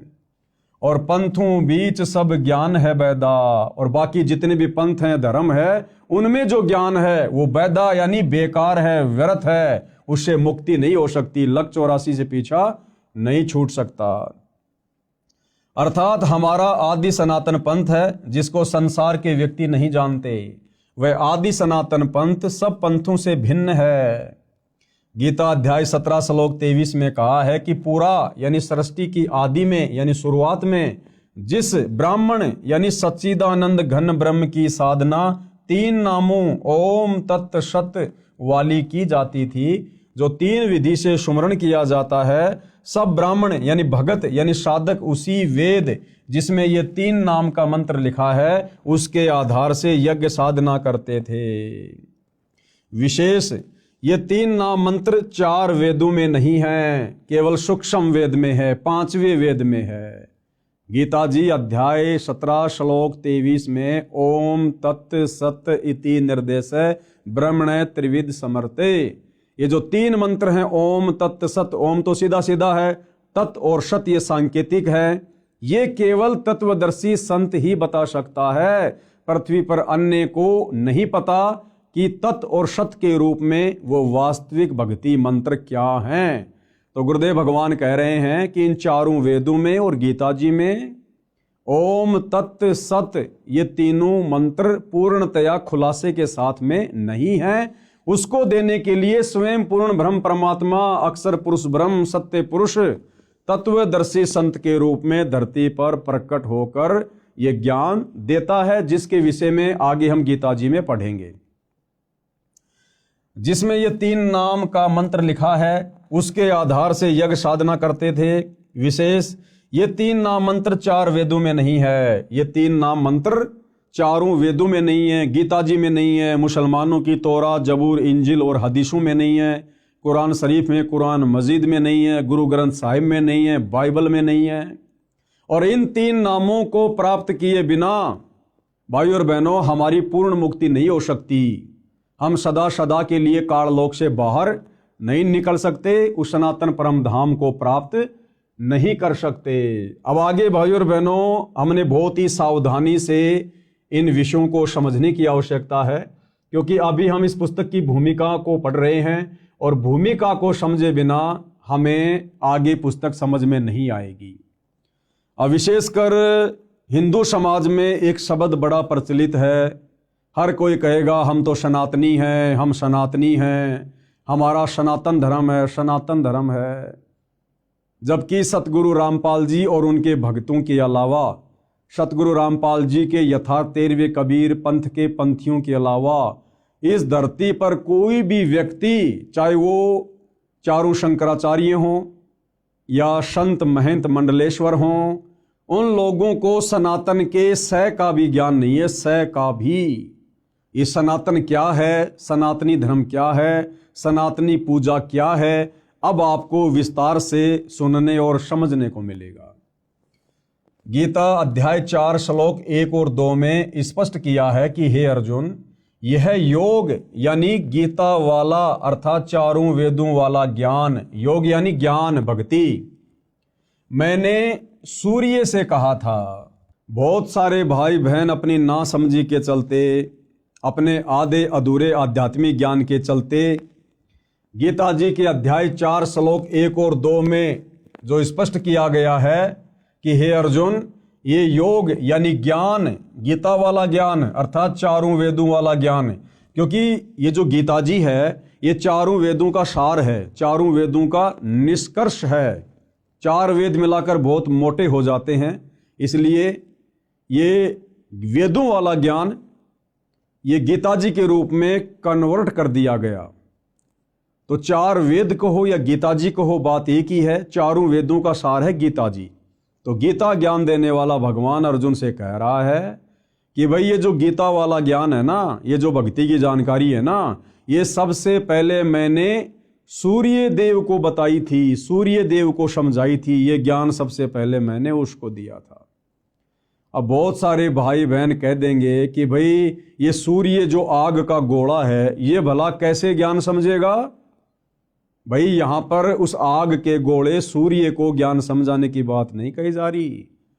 33 करोड़ देवी देवताओं में एक देव है जिसका नाम है सूर्य देव। ये जो आग का गोला सूर्य है जो हमें रोशनी देता है, ये एक अलग वस्तु है। और इस आग के गोले सूर्य देव के ऊपर जिस देवता का कंट्रोल है, यानी जिस देवता के अंतर्गत ये विभाग आता है, वो सूर्य देव अलग है, वो एक देवता अलग है। जिस प्रकार जल का देवता है वरुण देव, तो जल अलग है, वरुण देव अलग है। वायु का देवता है पवन देव, तो पवन देव अलग है और वो वायु, वो डिपार्टमेंट अलग है। जिस प्रकार भाई और बहनों परिवहन मंत्री होता है, परिवहन मंत्री, अब परिवहन मंत्री कोई ट्रेन, बस या अन्य कोई साधन थोड़ी होता है।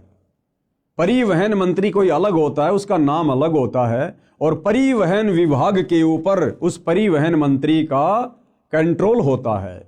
इसी प्रकार ये जो आग का गोला सूर्य है, ये अलग है, और इस आग के गोले सूर्य के ऊपर जिस देवता का कंट्रोल है वो सूर्य देव अलग है। वो आप और हमारी तरह मनुष्य शरीर में है, वो देव शरीर में है। तो ये ज्ञान सबसे पहले गीता ज्ञान देने वाले भगवान ने, ब्रह्म ने इस सूर्य देव को बताया था। सूर्य ने अपने पुत्र मनु से कहा, मनु ने अपने पुत्र इक्ष्वाकु को कहा।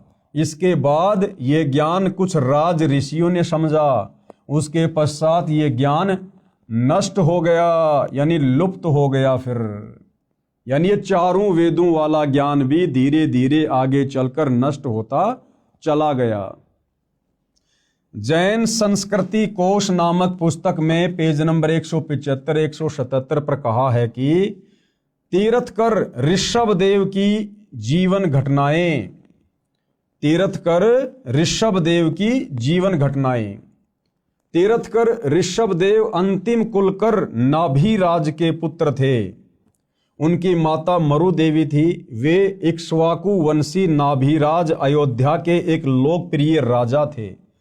तरुण यानी युवा होने पर नाभिराज ने ऋषभ देव का विवाह सुनंदा और सुमंगला से कर दिया।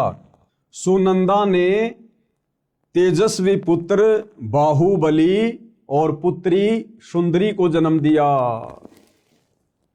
और सुमंगला ने भरत सहित 99 पुत्रों और ब्राह्मी पुत्री को जन्म दिया। समय आने पर ऋषभ देव ने भरत को अयोध्या का, बाहुबली को तक्षशिला का और शेष युवराजों को उनकी योग्यता अनुसार राज्य सौंपकर संसार त्याग दिया और दीक्षा लेकर साधना में लीन हो गए। साधना काल में पाणिपात्री ऋषभ देव 1 वर्ष तक निराहार रहे, यानी भूखे रहे। बाद में बाहुबली के पुत्र श्रेयांश कुमार ने इक्षु रस यानी गन्ने का रस देकर उनकी इस निराहार व्रति को तोड़ा। लगातार 1000 वर्ष तक तपस्या करने वाले मुनि ऋषभ देव ने अंत में केवल ज्ञान प्राप्त किया और धर्म देशना यानी नाम उपदेश देना प्रारंभ कर दिया। प्रथम धर्म देशना भरत के पुत्र मरीचि को दी, जो बाद में जैन धर्म के 24वें तीर्थकर महावीर वर्धमान बने। पवित्र गीता में क्या कहा है, कृपया पढ़ें व विचार करें। गीता अध्याय 6 श्लोक 16 में कहा है कि हे अर्जुन, यह योग यानी भक्ति साधना न तो बिल्कुल न खाने वाले की, यानी जो व्यक्ति व्रत रखता है, कुछ भी नहीं खाता है, गीता जी कह रही है कि उस व्यक्ति की भक्ति साधना कभी भी सफल नहीं हो सकती। बिल्कुल भी न खाना यानी व्रत रखना। यह योग यानी भक्ति साधना न तो बिल्कुल न खाने वाले की यानी व्रत करने वाले की सिद्ध होती है, यानी बिल्कुल भी सिद्ध नहीं होगी, न अधिक खाने वाले की, न अधिक सोने वाले की, न अधिक जागने वाले की सिद्ध होती है। ध्यान देने योग्य, आगे गुरुदेव क्या कह रहे हैं कि ध्यान देने योग्य बातें हैं। श्री ऋषभ देव जी ने गीता ज्ञान यानी चारों वेदों शास्त्रों में बताई साधना की विपरीत शास्त्र विधि को त्याग कर मनमाना आचरण अपनी इच्छा से किया, जिससे कोई लाभ नहीं हुआ, न होना था। यानी ऋषभ देव जी जो कि सतयुग में हुए थे, ऋषभ देव जी ने शास्त्रों में वर्णित साधना को त्याग कर यानी चारों वेदों में जो भक्ति साधना लिखी हुई है उसका त्याग करके और मनमाना आचरण करना शुरू कर दिया था। और 1000 वर्ष तक वो निराहार रहे। और उसके बाद जब उन्होंने सबसे पहले नाम उपदेश देना शुरू किया तो सबसे पहला उपदेश ऋषभ देव जी ने अपने पोते मारीच को दिया, मारीची को दिया। और वही मारीची वाली आत्मा आगे चलकर जैन धर्म में 24वें तीर्थ कर महावीर स्वामी कहलाए। तो विचार करो भाई और बहनों, जब सतयुग में ऋषभ देव जी शास्त्र विधि को त्याग कर मनमाना आचरण करना शुरू कर चुके थे, तो उनसे उपदेश प्राप्त मारीची वाली आत्मा जो आगे चलकर जैन धर्म में 24वें तीर्थकर बने महावीर स्वामी, भला उनके पास में वेदों वाली साधना कहां से होगी। और जैन धर्म की पुस्तक है आओ जैन धर्म को जाने, उस पुस्तक में तो साफ साफ लिखा हुआ है कि महावीर स्वामी ने अपने जीवन काल में 363 पाखंड मत चलाए। 363 पाखंड मत यानी शास्त्र विधि को त्याग के मनमाना आचरण।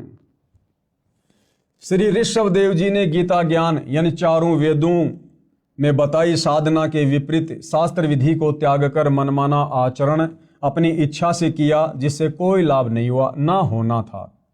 अन्य प्रमाण गीता अध्याय 17 श्लोक 5 और 6 में इस प्रकार कहा है, जो मनुष्य शास्त्र विधि रहित यानी शास्त्र विधि को त्याग कर केवल मन कल्पित घोर तप को तपते हैं, यानी जो साधना गीता में लिखी है, जो साधना चारों वेदों में लिखी है, उसके अनुसार भक्ति साधना ना करके जो मनमुखी रूप से कोई तप करता है, कोई पैदल यात्रा करता है, कोई कावड़ लेके आता है, कोई कैसा कैसा घोर तप करता है, तो कहते हैं कि शास्त्र विधि को त्याग कर केवल मन कल्पित यानी जैसा मन में आया वैसी भक्ति शुरू कर दी, या जैसा किसी ने बता दिया कि भैया फला फला जगह एक पीपल का पेड़ है, उसके चारों तरफ लाल धागा बांधने से ये सुख हो जाएगा, बेटा हो जाएगा। ये होते मन कल्पित कर्म, केवल मन कल्पित घोर तप को तपते हैं। वे शरीर में प्राणियों व कमल चक्रों में विराजमान शक्तियों को तथा हृदय में स्थित मुझको भी दुखी करने वाले हैं, वो कृष करते हैं।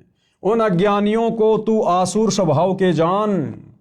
भाई गीता ज्ञान देने वाला भगवान हिंदू भाई बहनों को विशेष तौर पर समझना चाहिए। ये गीता जी का ज्ञान पढ़ाया जा रहा आपको, कौन सा अध्याय है, कौन सा श्लोक है, आगे चलकर आपको गीता प्रेस गोरखपुर से प्रकाशित उस गीता के पेज भी दिखाए जाएंगे आपकी संतुष्टि के लिए।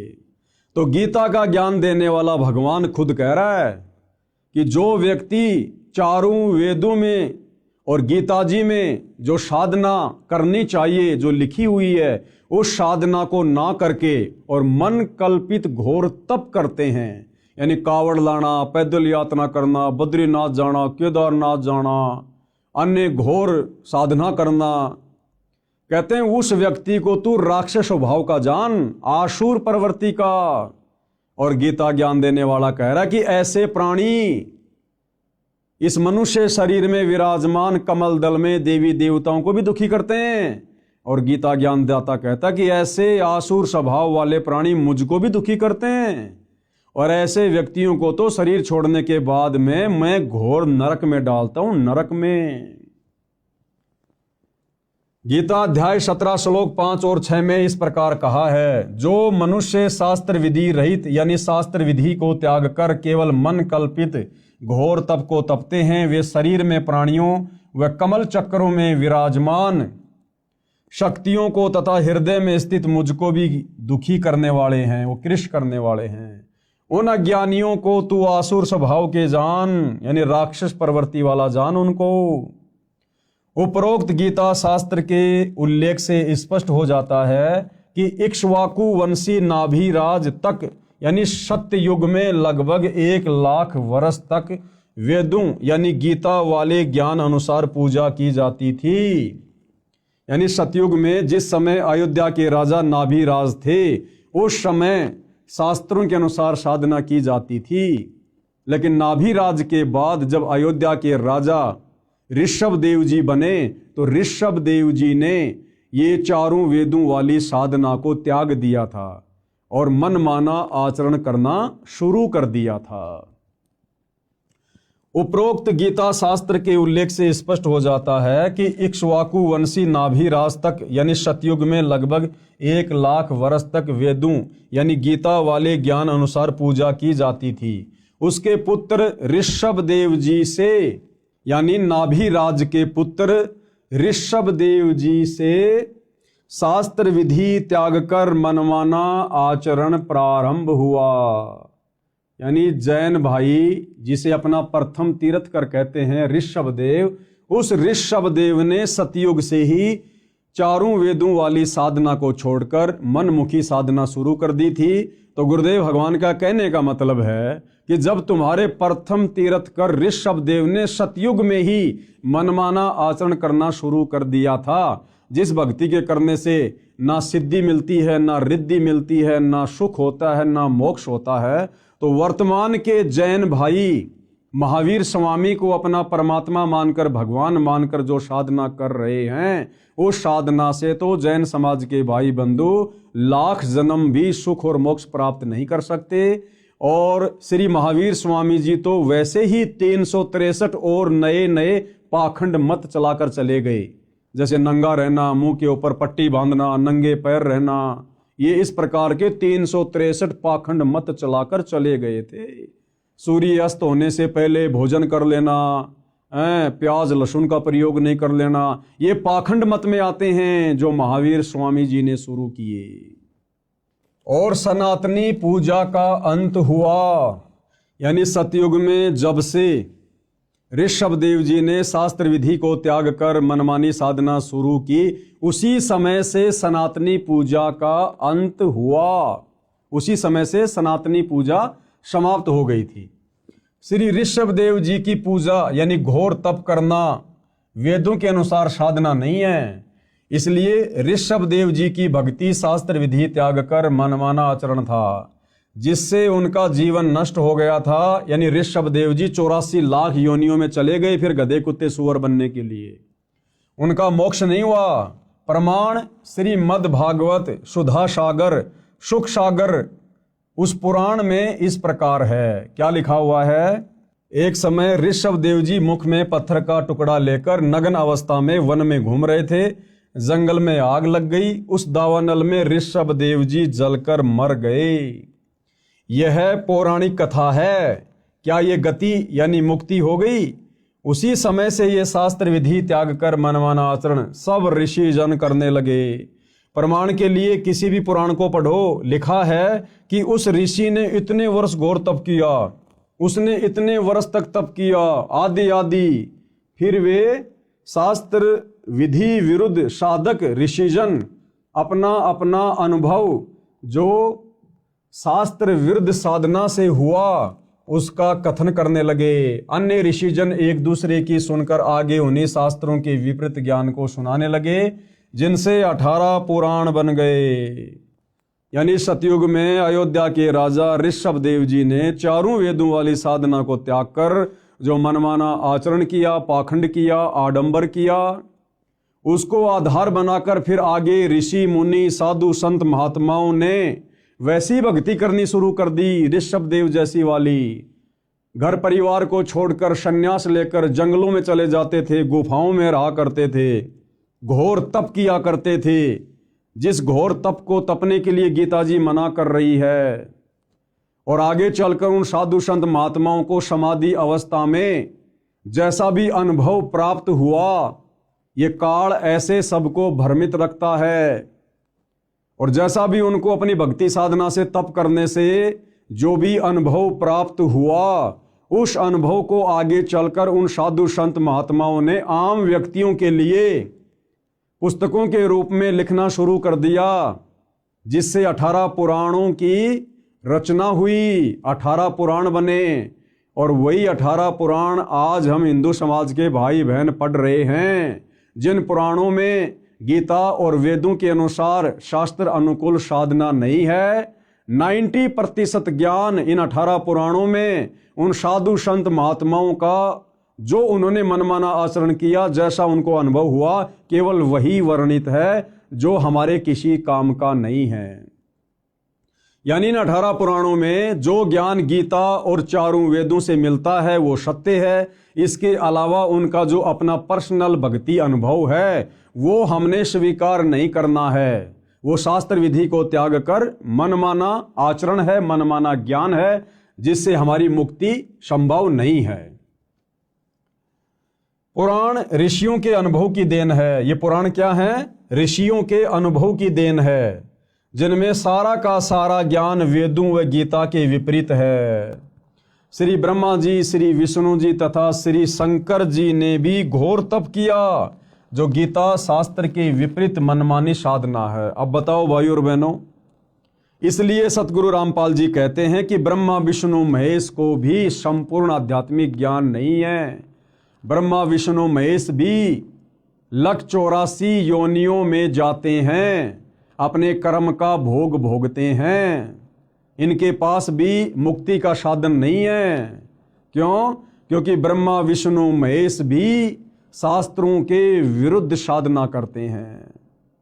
इस कारण से भाई और बहनों, उस परमपिता परमेश्वर को, परम अक्षर ब्रह्म को, सत्य पुरुष को, कबीर देव को सत्य साधना बताने के लिए इस पृथ्वी पर स्वयं ही मनुष्य रूप में, मनुष्य के बच्चे के रूप में प्रकट होकर आना पड़ता है, ये ज्ञान आप और हमारे तक पहुंचाने के लिए।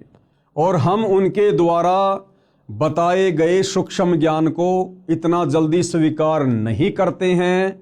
क्यों?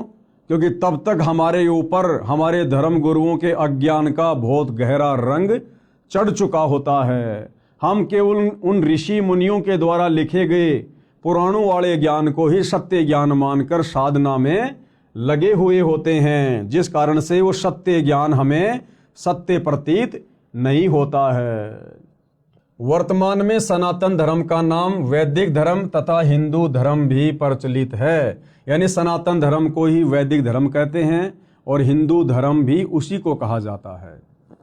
आदि शंकराचार्य जी ने देवी देवताओं की पूजा का विधान बताया और पुराणों के ज्ञान को सनातन धर्म यानी हिंदू धर्म में दृढ़ता के साथ प्रवेश कर दिया। ये जो हिंदू धर्म है, इसकी शुरुआत आदि शंकराचार्य जी से हुई। आदि शंकराचार्य जी आज से लगभग 3200 वर्ष पहले हुए हैं और उन्होंने यहाँ आकर हम प्राणियों को शास्त्रों के विरुद्ध, चारों वेदों के विरुद्ध देवी देवताओं की पूजा पर आधारित कर दिया, जिस कारण से हिंदू धर्म की शुरुआत हुई। आदि शंकराचार्य जी ने देवी देवताओं की पूजा का विधान बताया और पुराणों के ज्ञान को सनातन धर्म यानी हिंदू धर्म में दृढ़ता के साथ प्रवेश कर दिया। गीता अध्याय 4 श्लोक 1 और 2 को फिर पढ़ते हैं, जिनमें गीता ज्ञानदाता ने अर्जुन से कहा है कि मैंने इस योग यानी गीता वाले वेद ज्ञान को, क्योंकि श्रीमद् भगवत गीता चारों वेदों का सार है यानी संक्षिप्त रूप है, इस तथ्य को पूरा हिंदू समाज मानता है। तो गीता ज्ञानदाता ने क्या कहा कि ये गीता वाला ज्ञान, चारों वेदों वाला ज्ञान, सबसे पहले मैंने किसको कहा? सूर्य से कहा था। सूर्य ने अपने पुत्र वैश्वत यानी मनु से कहा और मनु ने अपने पुत्र इक्ष्वाकु से कहा। गीता अध्याय 4 श्लोक 1 में इसका वर्णन है। हे परंतप अर्जुन, इस प्रकार परंपरा से प्राप्त इस योग यानी ज्ञान को, यानी गीता उर्फ वेद ज्ञान को राज ऋषियों ने जाना। किसने जाना? इन राज ऋषियों ने जाना। मनु जैसे ने, वैश्वत जैसे ने, इक्ष्वाकु जैसे ने, ये राजाओं के दरबार में रहा करते थे, उनके धर्मगुरु बनकर, राजगुरु बनकर। तो गीता ज्ञान देने वाला भगवान कह रहा कि हे अर्जुन, इस प्रकार इस ज्ञान को इन राज ऋषियों ने जाना। हे परंतप अर्जुन, इस प्रकार परंपरा से प्राप्त इस योग को यानी गीता उर्फ वेद ज्ञान को राज ऋषियों ने जाना, किंतु उसके बाद वह योग यानी वेद ज्ञान बहुत समय से इस पृथ्वी लोक में नष्ट हो गया यानी लुप्त हो गया। गीता अध्याय 4 श्लोक 2 में ऐसा वर्णन है। ध्यान दें तो श्लोक 2 के मूल पाठ में नष्ट शब्द है, जिसका अर्थ नष्ट हो गया, सटीक अर्थ है। राजा नाभिराज तक सतयुग लगभग 1 लाख वर्ष व्यतीत हो चुका था। यानी जिस समय सतयुग की शुरुआत में राजा नाभिराज अयोध्या के राजा थे, वो लगभग 1 लाख वर्ष तक अयोध्या के राजा रहे। उस समय तक ये शास्त्रों के अनुसार साधना होती थी, सनातनी पूजा होती थी, चारों वेदों के अनुसार साधना होती थी।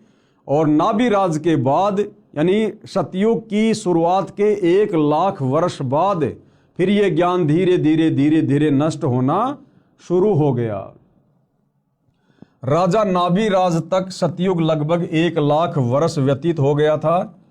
गीता का ज्ञान द्वापर के अंत में यानी कलयुग से लगभग 100 वर्ष पहले बोला गया था। गीता जी का ज्ञान कब बोला गया? कलयुग की शुरुआत से 100 वर्ष पहले यानी द्वापर युग के अंत में, यानी जिस समय सतयुग में नाभिराज अयोध्या के राजा थे उसके लगभग 38 या 39 लाख वर्ष बाद द्वापर के लास्ट में गीता जी का ज्ञान बोला गया। अब भाई और बहनों, सतयुग की शुरुआत में 1 लाख वर्ष तक वेदों के अनुसार साधना होती थी और द्वापर के अंत तक यानी बीच में जो ये 39 लाख वर्ष का समय है, इस समय केवल शास्त्र विधि को त्याग कर मनमाना आचरण किया जा रहा था, वेदों के विपरीत साधना की जा रही थी और गीता का ज्ञान बोला गया अब द्वापर के अंत में 39 लाख साल बाद। अब इस गीता में वो वेदों वाला ज्ञान है जो सतगुरु रामपाल जी बता रहे हैं, समझा रहे हैं। तो अब भगत समाज को वो वास्तविक वेदों वाला ज्ञान स्वीकार करने में जो ज्ञान 39 लाख वर्ष तक लुप्त रहा, ना किसी को पता था ना किसी ने बताया, अब सतगुरु रामपाल जी उसी सतयुग वाले वेदों वाले ज्ञान को और वेदों से ऊपर सूक्ष्म वेद के ज्ञान को जब अपने सत्संगों के माध्यम से बताते हैं, समझाते हैं, तो अब किसी भी समाज के व्यक्ति को आसानी से स्वीकार नहीं हो रहा है। सबसे बड़ी विडंबना सतगुरु रामपाल जी के सामने वर्तमान में ये है। ध्यान से पढ़िए भाई और बहनों, राजा नाभिराज तक सतयुग लगभग 1 लाख वर्ष व्यतीत हो गया था। गीता का ज्ञान द्वापर के अंत में यानी कलयुग से लगभग 100 वर्ष पहले बोला गया था। गणित की रीति से नाभिराज के बाद यह गीता का ज्ञान 37,87,900 वर्ष बाद बोला गया है। इस दौरान सब ऋषियों ने वेदों के विपरीत साधना की, यानी 37,87,900 वर्ष तक ये जितने भी साधु संत महात्मा ऋषि जिनके बड़े बड़े हम नाम सुनते हैं, विश्वामित्र जी, वेद व्यास जी, पाराशर ऋषि जी, दुर्वासा ऋषि जी, इन्होंने वेदों के विरुद्ध साधना की, तपस्याएं की, वेद विरुद्ध ज्ञान पर इन्होंने दुनिया को लगाया। गणित की रीति से नाभिराज के बाद यह गीता का ज्ञान 37,87,900 वर्ष बाद बोला गया है। इस दौरान सब ऋषियों ने वेदों के विपरीत साधना की, जिसका प्रमाण तथा परिणाम 18 पुराण है। यानी इन 18 पुराणों में इन साधु संत महात्माओं ऋषियों की जो अपनी थ्योरी है, इन्होंने जो मनमानी साधना की और समाधि अवस्था में जैसा इनको अनुभव हुआ परमात्मा के विषय में, भक्ति के विषय में, उसी का वर्णन इन्होंने पुस्तकों के माध्यम से कर दिया, जिसको 18 पुराण कहा जाता है। यानी 18 पुराणों में कंप्लीट ज्ञान नहीं है, वेदों वाला ज्ञान भी नहीं है, गीता वाला ज्ञान भी नहीं है। ऋषि विशेष के अनुभव ज्यादा हैं जो हमारे किसी काम के नहीं हैं। पुराणों में कोई भी साधना गीता यानी वेदों के अनुसार नहीं है। इन पुराणों में कोई भी साधना वेद या गीता के अनुसार नहीं है। यहां केवल 2 शब्द लिख रहा हूं ताकि बुद्धिमान संकेत समझें। विस्तार से इस पुस्तक में आगे लिखा है। यानी सतगुरु रामपाल जी कहना ये चाहते हैं कि भाई, अगर आपने सत्य आध्यात्मिक ज्ञान समझना है, आपने वेदों वाला ज्ञान और वेदों से ऊपर सूक्ष्म वेद का ज्ञान समझना है, अपने मनुष्य जन्म को भक्ति करके सफल करना है, अपना मोक्ष करवाना है, दुखों से छुटकारा प्राप्त करना है, और जब तक हम यहाँ रहेंगे तब तक आपको सुख प्राप्त करना है, तो आपने बहुत ही धैर्य पूर्वक इस सत्य ज्ञान को जो वर्तमान में सतगुरु रामपाल जी के द्वारा बताया जा रहा है, समझाया जा रहा है, सत्संगों के माध्यम से या पुस्तकों में लिखकर, उसको बहुत ही धैर्यपूर्वक और निष्पक्ष होकर सुनने और समझने की आवश्यकता है। प्रमाण गीता के विपरीत साधना का गीता अध्याय 9 श्लोक 25 में कहा है कि जो पितर पूजता है पितरों को प्राप्त होगा। गीता अध्याय 9 श्लोक 25 में लिखा है कि जो व्यक्ति पितरों की पूजा करता है वो पितरों को प्राप्त होगा। यानी हम जो अपने बाप दादाओं के श्राद्ध निकालते हैं, ये पितृ पूजा है, ये भूत पूजा है। हमारे पूर्वज शास्त्रों के विरुद्ध साधना करके वो पितृ बन गए, जिनके हम श्राद्ध निकाल रहे हैं वो भूत बने हुए हैं। तो यदि हम गीता अध्याय 9 श्लोक 25 के अनुसार पितृ पूजा करेंगे, भूतों की पूजा करेंगे, श्राद्ध निकालेंगे, समाधि पूजेंगे, तो हम अपने पूर्वजों के पास चले जाएंगे जो भूत बने हुए हैं, जो पितृ बने हुए हैं। और पितृ तो वैसे ही महादुखी, तो भला कैसे हमारी मुक्ति होगी। इसलिए हमने बहुत ही धैर्यपूर्वक संत रामपाल जी के ज्ञान को सुनना और समझना पड़ेगा। गीता अध्याय 9 श्लोक 25 में कहा है कि जो पितृ पूजता है पितरों को प्राप्त होगा, यानी वो पितृ बनेगा। भूत पूजने वाला भूतों को प्राप्त होगा, यानी भूत बनेगा। और देवताओं को पूजने वाला देवताओं को प्राप्त होगा, यानी देवताओं के पास जाएगा। और मेरा भगत मुझे प्राप्त होगा। और जो देवताओं की पूजा करेंगे वो देवताओं के लोक में जाएंगे, देवताओं के लोक में जाकर उनके नौकर बनेंगे, उनके गण बनेंगे। और गीता ज्ञानदाता कहता है कि जो मेरी पूजा करेगा, इसकी पूजा गीता अध्याय 8 श्लोक नंबर 13 में लिखी हुई है कि ओम इति एक अक्षर ब्रह्म व्यवहारण माम अनुस्मरण ये परियाति तजन देहम सयाति परमाम गतम। कि भाई अर्जुन, मुझ ब्रह्म की साधना का एक ओम मंत्र है, और जो व्यक्ति अंतिम श्वास तक ओम नाम की साधना विधिवत करता है मर्यादाओं में रहकर, शरीर छूटने के बाद वो मेरे ब्रह्मलोक में आता है। और गीता अध्याय 8 श्लोक नंबर 16 में ब्रह्म कह रहा है कि मेरे लोक में आने वाला भी वापस नीचे जाता है, नरक भोगता है, 84 में जाता है। यानी पूर्ण मुक्ति ब्रह्म के ब्रह्मलोक में भी नहीं है। देवताओं को पूजने वाला देवताओं को प्राप्त होगा, यानी देवताओं के पास जाएगा। और गीता ज्ञान देने वाला कह रहा है कि मेरा भगत मुझे प्राप्त होगा। यदि पवित्र हिंदू धर्म की पूजाओं पर दृष्टि दौड़ाई जाए, यानी वर्तमान में हिंदू समाज जो भक्ति साधना कर रहा है, हमारे ये जितने भी धर्म गुरु हैं, शंकराचार्यों से लेकर छोटे मोटे संत महंत मंडलेश्वर, ये जो साधना हमसे करवा रहे हैं, तो पता चलता है कि लगभग पूरा हिंदू समाज पितृ पूजा, भूत पूजा, देवी देवताओं की पूजा करता है, जो शास्त्र विधि त्याग कर मनमाना आचरण होने से गीता अध्याय 16 श्लोक 23 के अनुसार व्यर्थ प्रयत्न है। यानी वर्तमान हिंदू समाज में जो साधना प्रचलित है, उस साधना के करने से हमें किसी भी प्रकार से रिद्धि सिद्धि या मोक्ष प्राप्त सौपन में भी नहीं हो सकता है। सनातनी पूजा का पुनः उत्थान अब सतगुरु रामपाल जी के प्रयासों से, उनके भक्तों के द्वारा दिन रात उनकी पुस्तकों का, उनके सत्संगों का जो प्रचार प्रसार किया जा रहा है, जिस ज्ञान को आम समाज में उतारा जा रहा है, तो ये सतगुरु रामपाल जी का एक प्रयास है कि दोबारा से सनातनी पूजा का उत्थान किया जाए। यानी दोबारा से लोगों को वेदों की ओर लेकर जाया जाए। ये बाकी जितने भी लोग सनातन की बात करते हैं, सनातनी होने की बात करते हैं, सनातन का झंडा लेकर कहीं भी खड़े हो जाते हैं, रैलियां निकालते हैं, इन लोगों को तो सनातन के सह का भी ज्ञान नहीं है, सह का भी, कि सनातन होता क्या है। असल में सनातनी पूजा का उत्थान, यानी सनातन धर्म में सनातनी पूजा को सतगुरु रामपाल जी पुनः खड़ा करने में लगे हुए हैं। अब ये बात उनके सत्संग सुनने से और इन पुस्तकों को अच्छे से देखने, सुनने और पढ़ने से समझ में आएगी। सनातनी पूजा का उत्थान, मैं यानी लेखक कौन? सतगुरु रामपाल जी। मैं तथा 90% मेरे अनुयायी हिंदू हैं।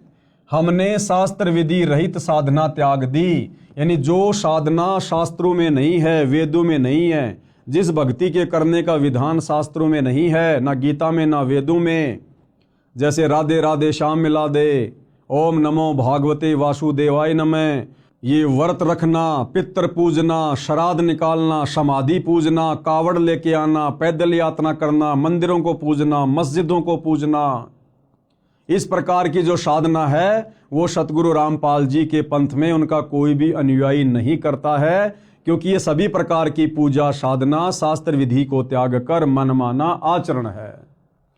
मैं यानी सतगुरु रामपाल जी तथा 90% मेरे अनुयायी हिंदू हैं। हमने शास्त्र विधि रहित साधना त्याग दी है, शास्त्रों को अच्छी तरह पढ़ा व समझा है, उसके पश्चात शास्त्रोक्त साधना प्रारंभ की है कि हम लोगों ने ये देखा देखी में भक्ति शुरू नहीं की है। हम सतगुरु रामपाल जी के जितने भी फॉलोवर हैं, हम लोग कोई अनपढ़ गवार मूर्ख नहीं हैं, बहुत अच्छे पढ़े पढ़े लोग हैं। और हमने ये भक्ति साधना सतगुरु रामपाल जी से आंख बंद करके स्वीकार नहीं की है।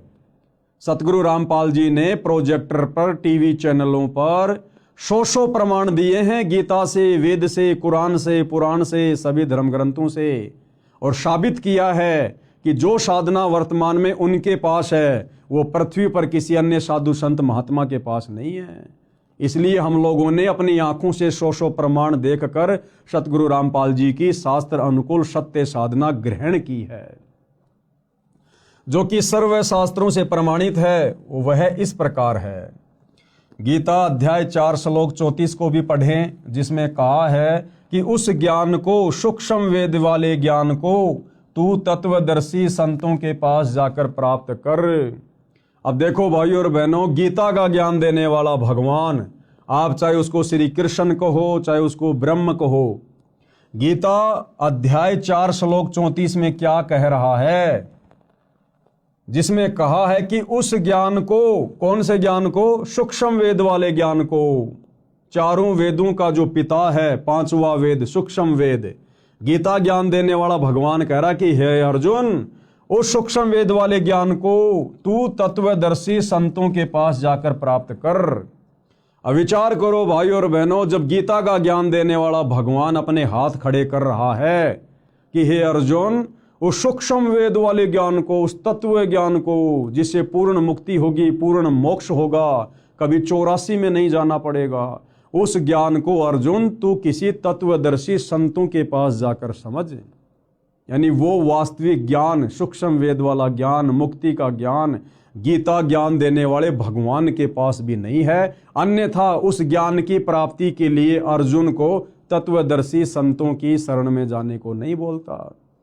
अगर गीता ज्ञान दाता के पास वो ज्ञान होता, अगर गीता ज्ञान देने वाला भगवान तत्वदर्शी होता, तो कह देता कि अर्जुन ले बैठ सामने, मैं तेरे को सत्संग करके सुनाता हूं वो ज्ञान। लेकिन गीता ज्ञान दाता ने स्पष्ट कर दिया कि भाई वो ज्ञान मेरे पास भी नहीं है जिससे पूर्ण मोक्ष हो जाए, पूर्ण मुक्ति हो जाए, जन्म मरण सदा के लिए समाप्त हो जाए, ये जीवात्मा मुक्त होकर सनातन परम धाम सतलोक में चली जाए। कहते हैं उसके लिए तू किसी तत्वदर्शी संत के पास जा। और भाई और बहनों, वो तत्वदर्शी संत जिसकी तरफ संकेत गीता ज्ञान देने वाला भगवान गीता अध्याय 4 श्लोक 34 में कर रहा है, वर्तमान में निसंदेह इस पृथ्वी पर सतगुरु रामपाल जी हैं, जिन्होंने चारों वेदों को, गीता जी को, कुरान, बाइबल, तौरेत, जबूर, इंजिल, हदीसें, गुरु ग्रंथ साहिब, 18 पुराण, सभी धर्मों के सभी शास्त्रों का निचोड़ निकाल के रख दिया है। जो निचोड़, जो निष्कर्ष हमारे धर्म के धर्म गुरु लाखों वर्षों से नहीं निकाल पाए, समाज को नहीं दे पाए, वो निष्कर्ष अध्यात्म का, भक्ति का इन्हीं धर्मशास्त्रों से सतगुरु रामपाल जी ने निकाल कर अपने सत्संगों में डाल दिया है, अपनी पुस्तकों में लिख दिया है। अब यदि आवश्यकता है तो उनके सत्संग सुनने की, उनके कर कमल से लिखित पुस्तकों को धैर्यपूर्वक पढ़ने की। तो क्या कहा जा रहा है, गीता अध्याय 4 श्लोक 34 को भी पढ़ें, जिसमें कहा है कि उस ज्ञान को, यानी सूक्ष्म वेद वाले ज्ञान को तू तत्वदर्शी संतों के पास जाकर प्राप्त कर। विचारणीय विषय यह है कि तत्व ज्ञान गीता में नहीं है। भाइयों और बहनों, अगर गीता में वो तत्व ज्ञान होता तो गीता ज्ञान देने वाला भगवान ये कभी भी नहीं कहता कि अर्जुन तू उस ज्ञान को तत्वदर्शी संतों के पास जाकर प्राप्त कर। इसलिए यहाँ पर क्या कहा गया है, इसलिए यहाँ पर कहा जा रहा है कि विचारणीय विषय यह है कि तत्व ज्ञान गीता में नहीं है। यदि होता तो गीता ज्ञान देने वाला ये नहीं कहता कि तत्व ज्ञान को तत्वदर्शी संतों से जान। तत्वदर्शी संत के अभाव में मानव समाज मनमाना आचरण करके अपना मानव जीवन नष्ट कर रहा है। इस तत्व ज्ञान के अभाव में सतगुरु रामपाल जी को सतगुरु धारण ना करने के कारण, उनके प्रवचन सत्संग ना सुन पाने के कारण ये भगत समाज अपने अनमोल मनुष्य जीवन को वर्तमान में बर्बाद कर रहा है। भले चाहे कोई अपने आप को कितना ही ज्ञानी समझे, कितना ही बड़ा संस्कृत का ज्ञाता समझे, चाहे वो शंकराचार्य बन के क्यों ना बैठा है, वो व्यक्ति अपने मनुष्य जन्म को तत्वदर्शी संत की शरण के अभाव में नष्ट कर रहा है। और भाई और बहनों, जब ये ज्ञान गीता ज्ञान देने वाले भगवान के पास नहीं है तो यहाँ के शंकराचार्यों के पास में कहाँ से आ जाएगा। और शंकराचार्यों के पास नहीं है तो आम हिंदू समाज में ये ज्ञान कहाँ से आ जाएगा। तो सब लोग शास्त्र विधि को त्याग कर मनमाना आचरण करने में लगे हुए हैं, जिसका नतीजा अंत में नरक भोगना पड़ेगा। 184 योनियों में गधे कुत्ते सूअर के शरीरों में कष्ट उठाना पड़ेगा और युगो युगो यूं ही भूत प्रेत पितर बनकर भटकना पड़ेगा। जब गीता अध्याय 4 श्लोक 34 वाला तत्वदर्शी संत मिल जाता है, वह संपूर्ण अध्यात्म ज्ञान बताता है, जिसको सुन समझकर बुद्धिमान अपनी साधना शास्त्रों के अनुसार करता है, जीवन धन्य कर लेता है, एक धर्म यानी मानव धर्म बन जाता है। और सतगुरु रामपाल जी का नारा है, जब आप उनके कर कमल से लिखित पवित्र पुस्तक ज्ञान गंगा को पढ़ेंगे तो ज्ञान गंगा पुस्तक को खोलने से पहले ऊपर कवर पर लिखा है कि जीव हमारी जाति है और मानव धर्म हमारा। कौन सा? मानव। जीव हमारी जाति है, मानव धर्म हमारा। हिंदू मुस्लिम सिख ईसाई धर्म नहीं कोई न्यारा। संत गरीबदास जी, गांव छुडानी, जिला झज्जर, हरियाणा, भारत ने अपनी अमृतवाणी में कहा है कि गरीब ऐसा निर्मल नाम है, निर्मल करे शरीर, और ज्ञान मंडलीक हैं चकवे ज्ञान कबीर। आदरणीय गरीबदास जी को जब कबीर परमात्मा यानी परम अक्षर ब्रह्म सत्य पुरुष मिले, उनको शतलोक दिखाया, उनको ज्ञान दिया, उनका ज्ञान योग खोला, तो अपने परमपिता परमेश्वर कबीर साहिब की महिमा करते हुए, उनके तत्व ज्ञान का बखान करते हुए गरीबदास जी ने अपनी वाणी में क्या कहा है? गरीब ऐसा निर्मल ज्ञान है कि उस कबीर परमात्मा का ज्ञान ऐसा निर्मल है, ऐसा प्यारा है।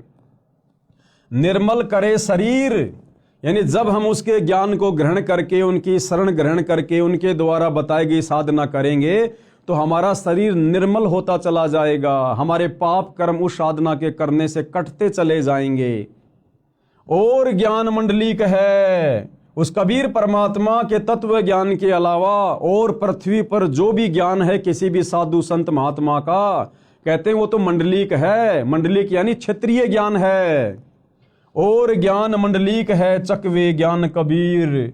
और कबीर जी का जो तत्व ज्ञान है, शास्त्र अनुकूल ज्ञान है, वो तो चकवे यानी जैसे चक्रवर्ती राजा होता है, पूरी पृथ्वी पर उसका साम्राज्य होता है, तो कबीर जी का जो तत्व ज्ञान है उसको चकवे ज्ञान की संज्ञा दी गई है। यानी सारी सृष्टि में केवल कबीर जी का ही ज्ञान सत्य है। अर्थात संत गरीबदास जी ने कहा है कि सच्चा नाम ऐसा कारगर है जो आत्मा को निर्मल कर देता है। अध्यात्म ज्ञान शरीर के कष्ट भी दूर करता है।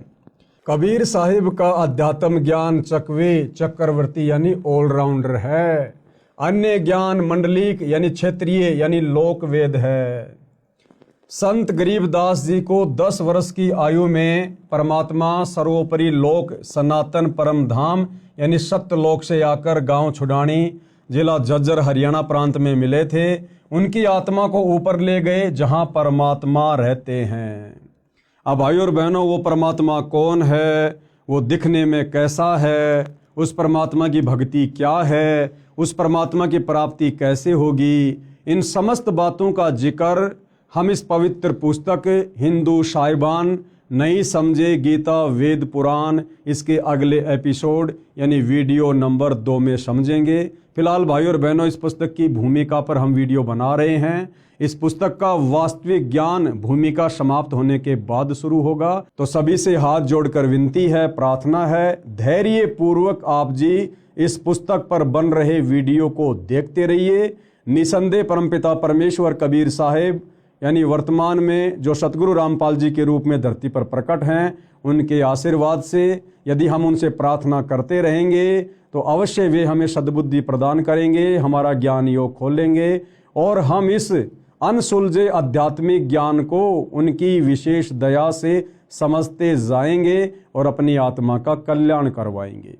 तो भाई और बहनों, गुरुदेव भगवान के आशीर्वाद से आज के इस वीडियो में केवल इतना ही। कल परमपिता परमेश्वर जी के आशीर्वाद से रात्रि 9 बजे सभी भाई बहन दास के फेसबुक पेज पवन दास इस लाइव के ऊपर लाइव जुड़िए। तब तक गुरुदेव भगवान हम सबको आज्ञा दें, आशीर्वाद दें। बंदी छोड़ सतगुरु रामपाल जी भगवान की जय हो।